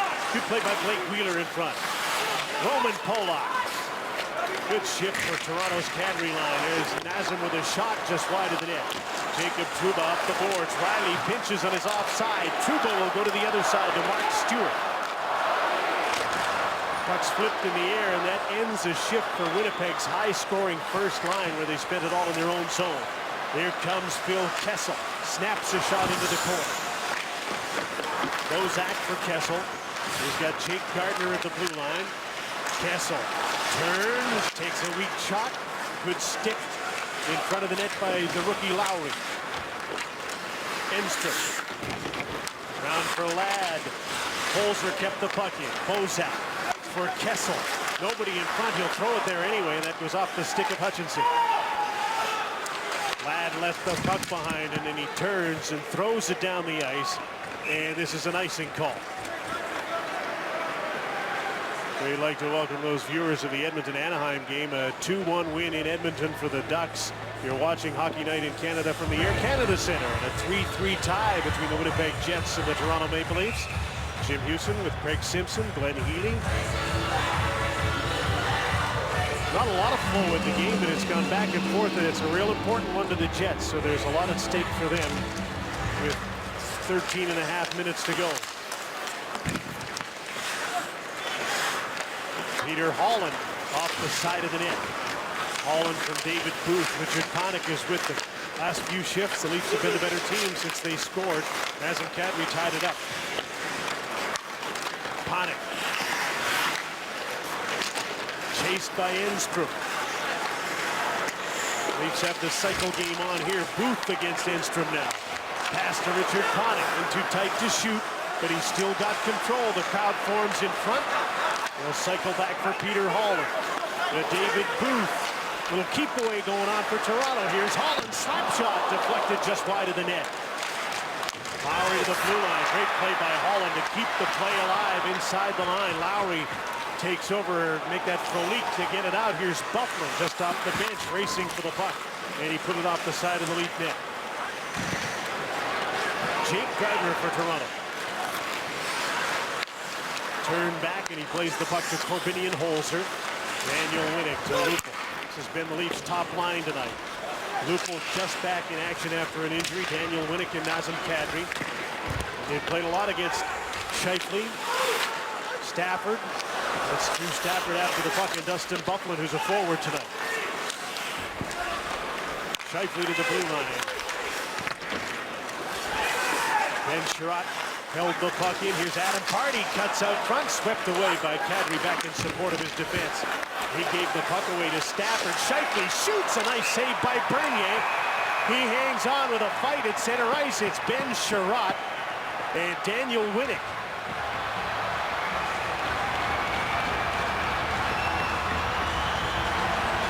Right from the start of this game, there have been a number of scrums and all sorts of chirping, yakking after the whistles.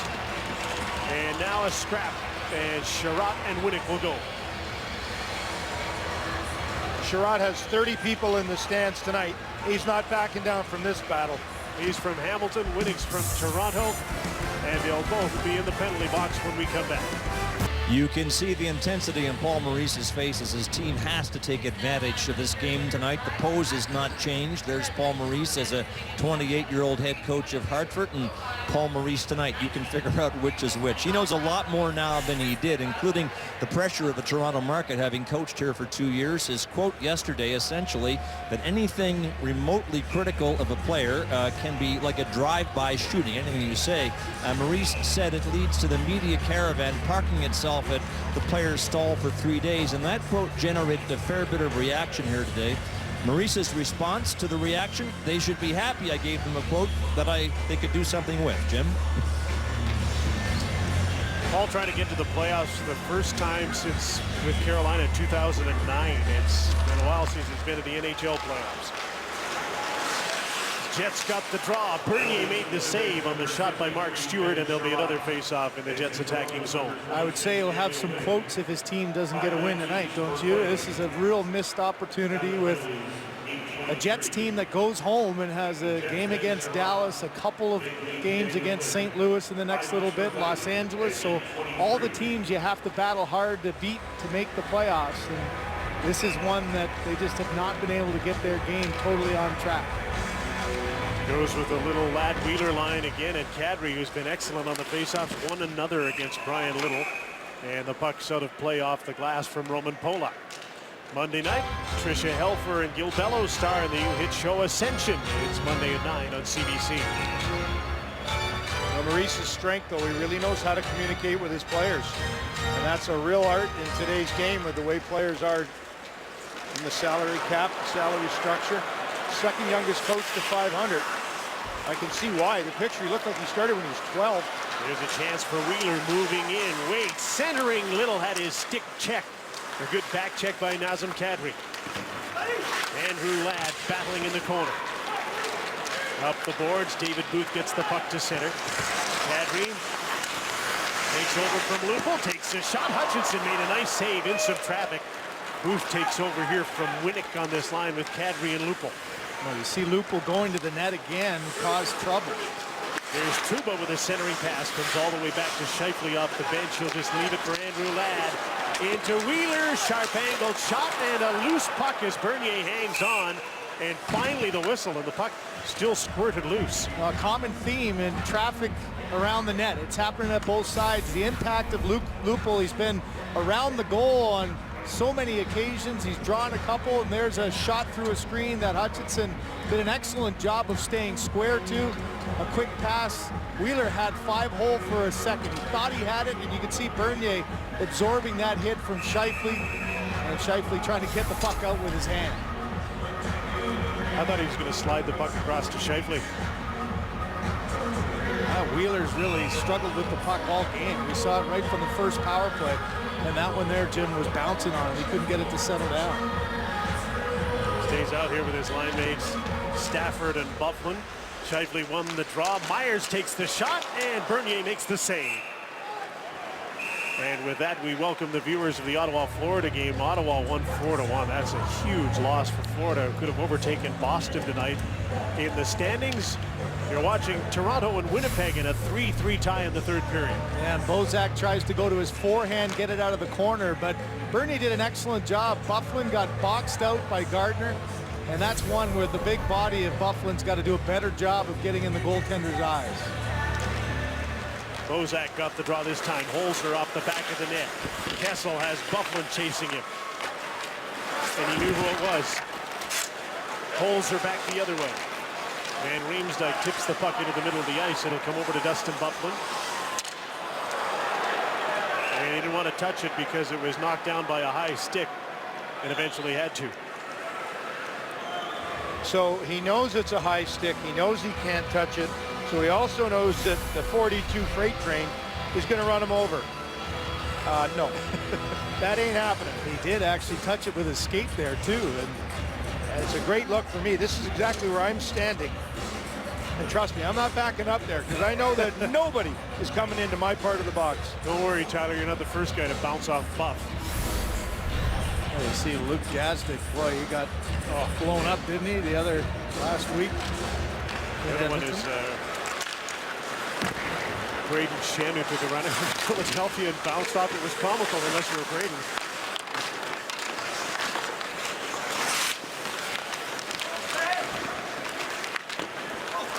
Battle on the boards. Adam Lowry. Frolik, who has the third Winnipeg goal tonight. Turns and a weak shot goes wide of the net. It's Thorburn after the puck. David Clarkson got there first and played it back out of Granberg's reach, so he's got to go over and battle for it. Frolik beat him to the puck. Then fell down. Komarov to center, hit Clarkson in the back of the leg. Trouba to Lowry. In deep for the change for Winnipeg. Past the midway mark, third period in a 3-3 tie. Here comes Olli Jokinen. Backhand shot to the net. Hutchinson covers up. Shots are 29-25 Winnipeg.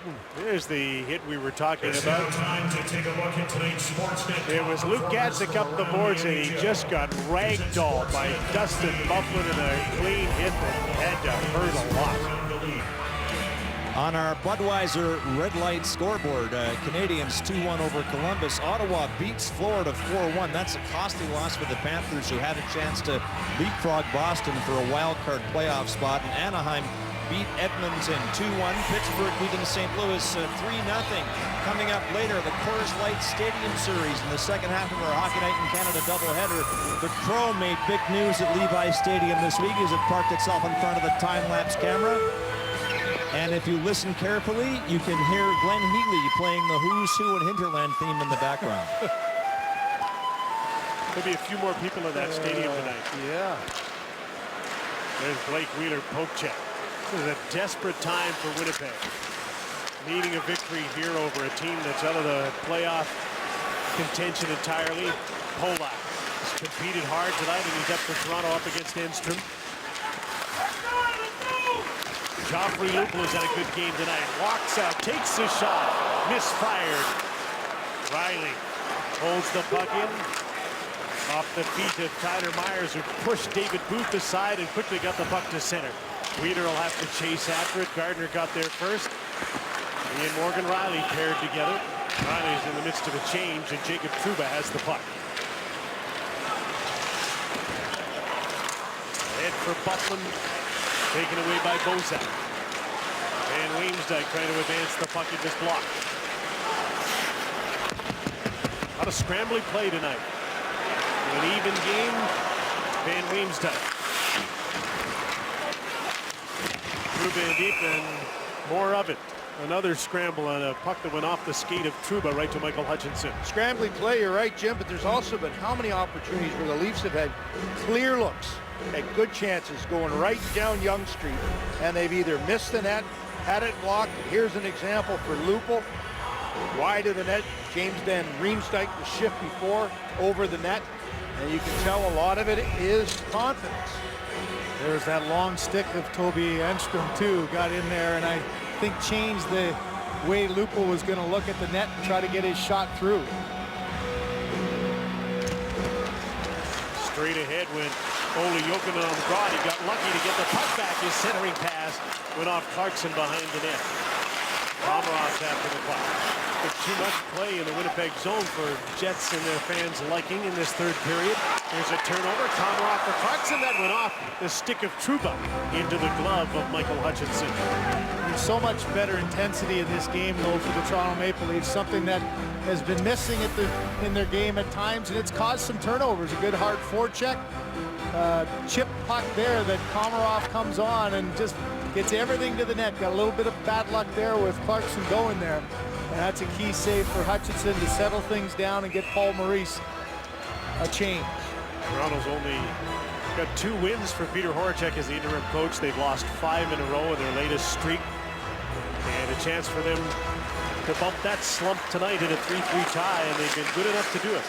And you can't afford to lose a game when you finally get 3 goals, too. That just hasn't happened very often. A great opportunity to get a win. Blake Wheeler's after Roman Polak. Little hovering around. Ladd is there as well. Enstrom holds the puck in. Myers is back for the puck.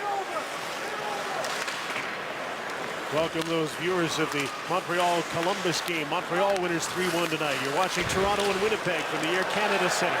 And a 3-3 tie in the third period.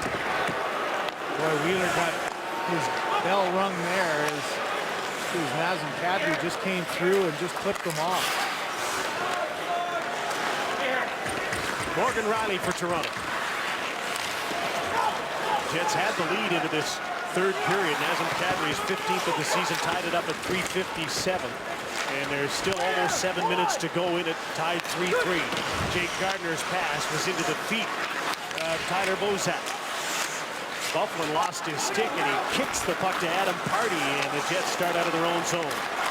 There's Mark Scheifele. Probably been the best Winnipeg forward tonight. Back the other way, Bozak. Van Riemsdyk following. Kessel hovering around over on his off wing. Drew Stafford to Adam Pardy. In a battle with Tyler Bozak. Stafford just skated himself into a corner. Van Riemsdyk. Holzer. Jake Gardner bobbled the puck. Now he shoots it and it bounces after it was partially blocked, and Trouba put the puck up the boards, but Gardner's there to keep it in against Stafford to the front of the net. And Kessel couldn't tip it in. Holzer in for Pardy. Kessel bumps him, takes the puck away. Van Riemsdyk shoots, and Hutchinson makes a nice save. Jets have been in their own zone much of this third period and in some trouble, and they finally get the puck out of there, changing, and back in comes Olli Jokinen. He shoots, and it's gobbled up by Michael Hutchinson. In a 3-3 tie, Blake Wheeler's needed the rest of the way. Shaken up and a hit by Nazem Kadri there, and it looks like he'll be back on Hockey Night in Canada.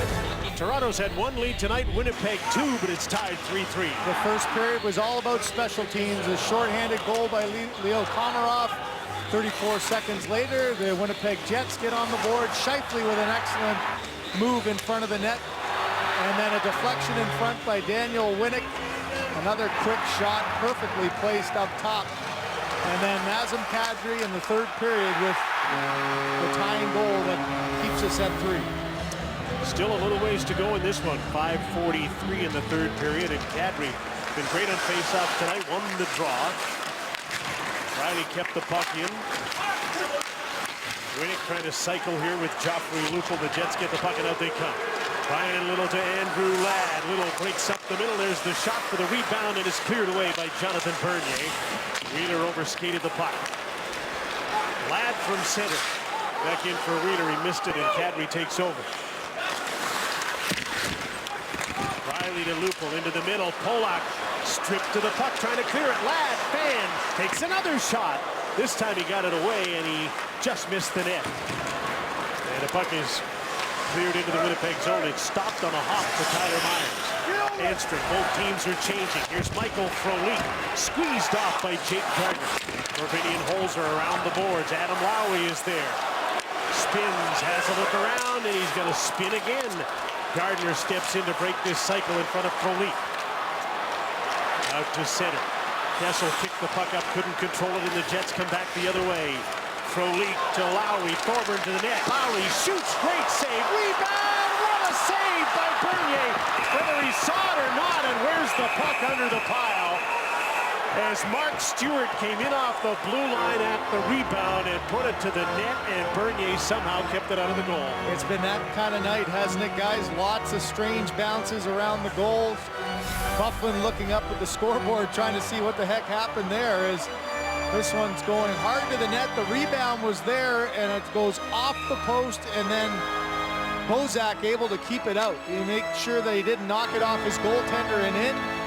And Bernier just coming across in desperation, got enough of that one to knock it off the post. I'm sure they're thinking anybody but Stewart. If that puck goes to any player, it's in the back of the net. Stewart off the post and doesn't quite go in. And upstairs, every general manager desperate to make the playoffs. Kevin shoveled it up, no different. No, not quite. Yes, but no. And he wasn't given the whistle and wasn't given the ability to make the call. The right one was made on the ice. Enstrom holds the puck in. We're just moments away from the start of the Coors Light Stadium Series game out in California between LA and San Jose. We'll continue with this game. You can see the start of that game and the player introductions on Sportsnet, and we'll join that game on CBC following this one. Ryder Myers. Toby Enstrom hammers the puck in. Jake Gardner for Toronto up against Drew Stafford. Here's Enstrom. Back in for Stafford. Holzer watches him, so Stafford protects the puck, turns to his forehand, put it on goal. Bernier to save. Enstrom left the puck for Dustin Byfuglien. Holzer steps in and puts the puck up the boards. Clarkson has to come back for it, and he snaps the puck down the ice. Jacob Trouba is back. Komarov right on it, gets the hit, and the pass came over to Myers. Here comes the little line again. Winnipeg's best. The shoot in. Wheeler along the boards. Kadri took a hit and made a play to get the puck to the line, but not out. Little throws it at the net off a stick. Daniel Winnick. Benaz and Kadri not out. Stewart held it in with a shot off the glass. Little desperation in the Jets game now. Jacob Trouba centering. That was blocked. Knocked out of the air by Wheeler, and he got belted by Kadri. And that'll draw a crowd. This has been a scrappy game, but a big hit by Kadri on Wheeler for the second time in 5 minutes. And it was the hit on Kadri by Wheeler that got the reaction of why Nazem Kadri dusted himself off by his bench and just made a beeline to number 26 and got his lick back. It happens sometimes when you play the match game, and he's had to play a lot against that little line, so Wheeler and Kadri have been each other for a while. Well, right at the blue line, Kadri just got blown up by Wheeler. Look at the puck was in his feet, makes the play and gets knocked face first in. The boards went down, and like every player does, you take a number, you look at where he's at, and rarely do you get an opportunity like this to knock the bowling pins back over. Neither of those two plays penalties.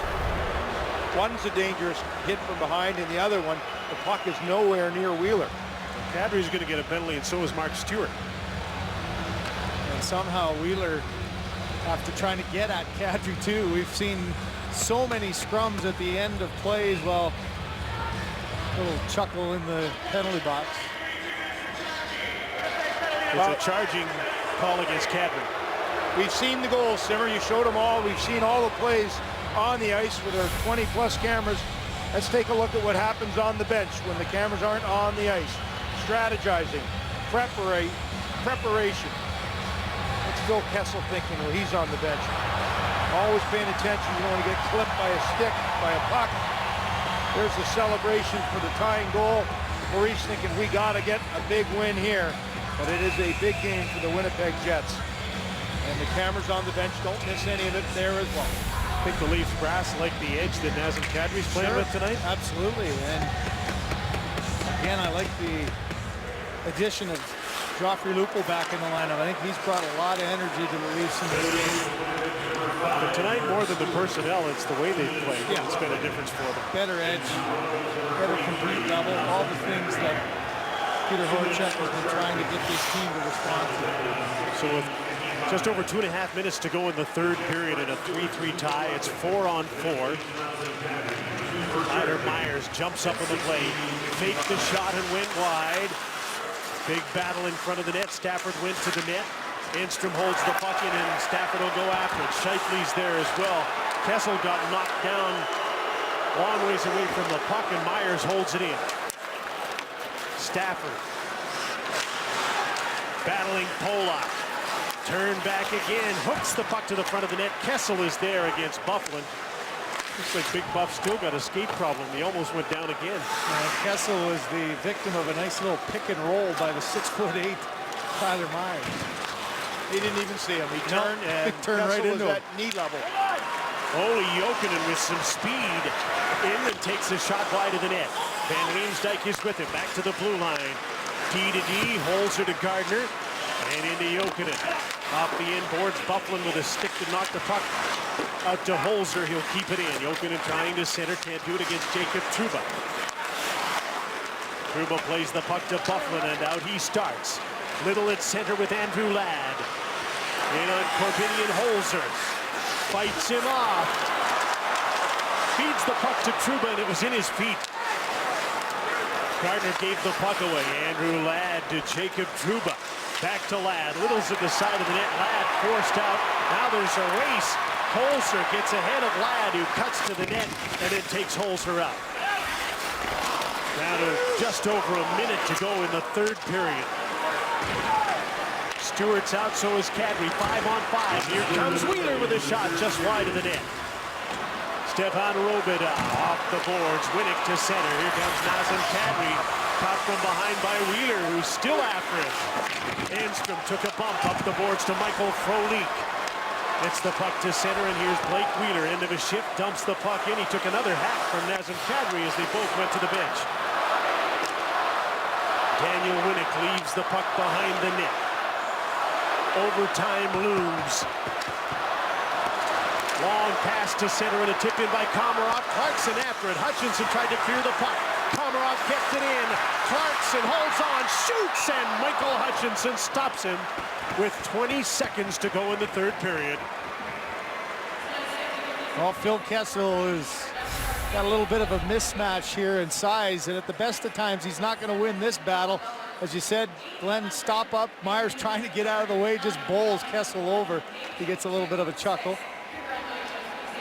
And then on the doorstep, Clarkson with a clear path, tried to go 5-hole, just didn't quite get it down enough, and Hutchinson happy to just hold on and get a whistle. Coors Light Stadium Series, Los Angeles against San Jose out in California is just about to begin with player introductions. If you'd like to see the start of that is on Sportsnet, and then we will join it on CBC at the conclusion of this game, tied 3-3 between Toronto and Winnipeg. Draw is won by Bozak. Kessel looked like he got a slash in the hands. He has the puck. Stewart took Bozak down. There's going to be a penalty. And we're close to overtime, and Mark Stewart is about to be penalized for this play on Tyler Bozak, who's having a few words with the Winnipeg bench where the action happened. Fitting that we'd have some talk after the whistle. We've had it all night long.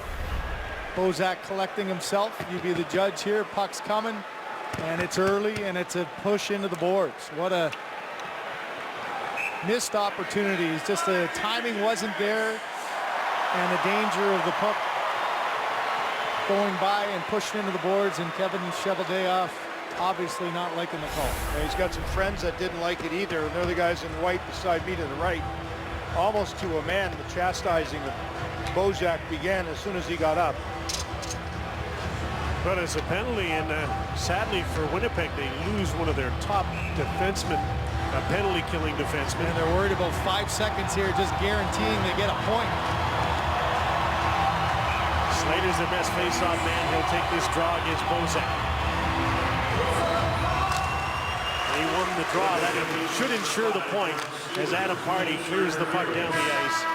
And this game will go to overtime, but the Leafs He'll be on a power play with a chance to bump the slump and take a big point against the Jets on Hockey Night in Canada. Overtime next. Fred would normally be on the ice for a big penalty kill. Instead, he's going to have to watch Jacob Trouba, his partner, go to work. Well, and here's all the debate that was happening on the break as the Jets thought it was a bit of a dive. I just think it's a needless play at this time on the ice. In the neutral zone, no sense in getting a little bit overzealous there, and it ends up giving the Leafs an opportunity 4-on-3 in overtime. Big 4-on-3 power play, and Jacob Trouba is joined by Adam Pardy. Brian Little is the centerman. Leafs go with Bozak, Kessel, Van Riemsdyk, and Morgan Rielly. So it's like 4 forwards. Brian Little. Trouba was open on the other side. Little just made sure to get the puck down the ice. You talk about the wingspan of Tyler Myers. Trouba's stick is about 1/8 of an inch shorter than Myers. He's got a big, long stick that he'll use effectively in the lanes. James Van Riemsdyk passes off, heads to the front of the net. Morgan Rielly to Tyler Bozak. Van Riemsdyk with Kessel on the other side. Plays the puck back. Rielly misplayed it, and it's all the way down to Jonathan Bernier. Just a bad hop there. His puck jumped right over his stick. And now the Leafs go offside. 1:11 to go in their 4-on-3 power play in overtime. Well, for Rielly, you've got your head up. You're looking to make a play. You're like so many players rarely even look down at the puck. And this one, as he's frustrated, where does it hop? Oh boy, it does. It takes a 3-4 inch jump right over his stick. You saw it at the last second. He just couldn't get it.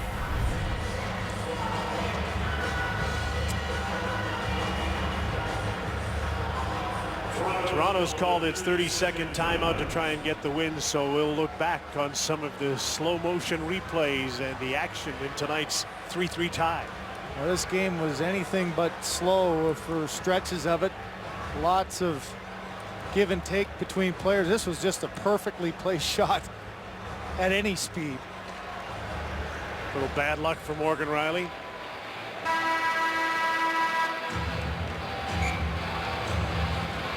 Great shot by Michael Frolik. That gave Winnipeg a 3-2 lead, and here's the one that tied it 3-3. And who's going to be the hero now? Well, one thing for sure, because you change ends, Winnipeg Jets were desperate for a change. Pardy and Trouba needed to get off. Leafs go offside. Not only does it give the chance for a full-scale change for the Jets, Leafs call timeout to see if they can see who the hero is going to be. Same power play. Hutchinson's in trouble behind the net. 3 different Winnipeg players. Slater is out there with Enstrom and Myers. Kessel has to hustle back to the puck. Jim Slater's on it. Now Kessel speeding the other way. Now Toby Enstrom, he got by him, has a look around and plays the puck back. Bozak waits. Rielly as Van Riemsdyk goes to the front of the net. Kessel turns, doesn't shoot. Rielly has a screen. Kessel walks in. Now he shoots it. That's deflected by Enstrom wide. Bozak plays the puck to Kessel, and they'll start over. Van Riemsdyk in front. Kessel shot knocked down. Loose puck. Van Riemsdyk bats at it. So does Bozak, and it goes wide. Bill Kessel, JVR, gets a return pass from Kessel. No net presence right now. Now Bozak goes out front. Kessel, Van Riemsdyk, Rielly. Kessel again as the screen try to pass. That's blocked. Slater tried to clear the puck, and he just gets it outside the line, and Mark Stewart returns. The Jets have weathered that 4-on-3 storm and now are 4-on-4 in overtime against Toronto. Well, Phil Kessel is dead tired, and this is going to be an icing call. And that's Kessel's shot. It's his patented little wrister coming off the top of the circle. That was an excellent read by Hutchinson getting the blocker up. And although they controlled the puck fairly well, they didn't get that second chance that they were desperately needing. Now you got a tired group. And no timeout. They just used it. And Kessel, look at him. He's huffing and puffing. That was a great shift by Enstrom. Doesn't chase. Good ice to bad ice. Good block shot. He's the guy who's got to manage Phil Kessel. Job well done. 3 forwards and a D here is someone's got to play defense. It's a big face-off win, and Kessel can't even get to the puck here to try and get it up. Byfuglien got to it first, so they get set up. Here's Byfuglien again, shoots, and a blocker saved by Bernier. And it's a good thing that went off the glass and out because it stops play and the Leafs need a change. Well, two good things here. One's the save. They'll make the save, you lose the game. But where he directs the puck, directs it into the crowd, which allows you to make the appropriate change. That line was dead tired. There you go. This play is now officially dead. Bernier hoping to win here for the first time in 11. Ladd trying to win the draw for Byfuglien. Ryan Little there as well. Trouba's back at the blue line. Jake Gardiner battling on defense for Toronto. And up with the puck comes Kadri. Indirect pass to Joffrey Lupul. He's on his own against Byfuglien, and he fights him off, and the centering pass is blocked by Trouba. Ladd gets the puck to center. Lost control and didn't like it. Gardiner. Kadri up the middle comes Joffrey Lupul. He tipped it. That's all he could do, and Hutchinson hangs on. Well, twice now, Dustin Byfuglien back on the blue line. Lupul tried to beat him to the outside. A nice little area pass. Lupul knows he's got a big body, but he tries to get in, keep the puck alive, but unable to make the play. And then Byfuglien gets caught. He gets caught to the outside. That opens up a lane for a split second, but the pass just a little bit off target. Olli Jokinen comes in to take a draw against Mark Scheifele. A saw-off, and the Jets get the puck. Scheifele starts out. Wheeler's with him. Coming up behind him is Enstrom. There's the drop pass. Scheifele takes a play, takes the shot, just missed the net. Jokinen is back. Roman Polak along the boards. Couldn't get control of the puck, and then he got checked by Wheeler. Wheeler gets the puck back to the blue line. Myers to Enstrom. Can't get a shot by Olli Jokinen, so he turns on the other side. Wheeler to the net that doesn't get there. Reeling the puck in is Jonathan Bernier, and he couldn't get it. Polak got it for Toronto. And Riemsdyk up the middle. Here's Roman Polak. On the other side, he's got Olli Jokinen late in his shift. And the puck goes all the way down the ice, and there's another icing call against a fairly fatigued Toronto group. 5 kids from Ontario in the lineup tonight. Here's one of them from Kitchener, and he has been one of the best players for the Winnipeg Jets. 55, so tough to handle. He's big, strong, skate. What a factor tonight. Jokinen wins the draw. Now can they get it out and get the change again? Van Riemsdyk along the boards. That went off Byfuglien's skate. Morgan Rielly there to save the day. Throws the puck out to center. Got a deflection. Jokinen scores! James Van Riemsdyk.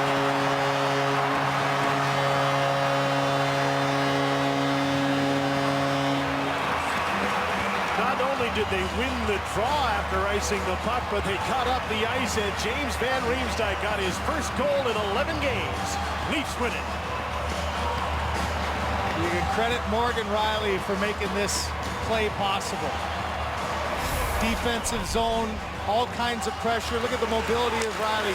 Gets on the loose puck first, keeps it alive, doesn't just throw it away, puts it to an area, and one quick pass and a one-timer beats Hutchinson short side. Right-hand catch, goaltender's got to go to his stick side. That is a tough save. Left-hand catch, all you got to do is catch this puck. Instead, you got about a 3-inch paddle of your stick to make the save. 1st and 11. Couldn't come at a better time. 22nd of the season. Tough loss for Winnipeg. They do get a point, but they needed 2, and Toronto snaps a 5-game losing streak with a 4-3 win over the Winnipeg Jets. Coming up, the Coors Light Stadium Series from Santa Clara, California. Leafs have defeated the Jets 4-3.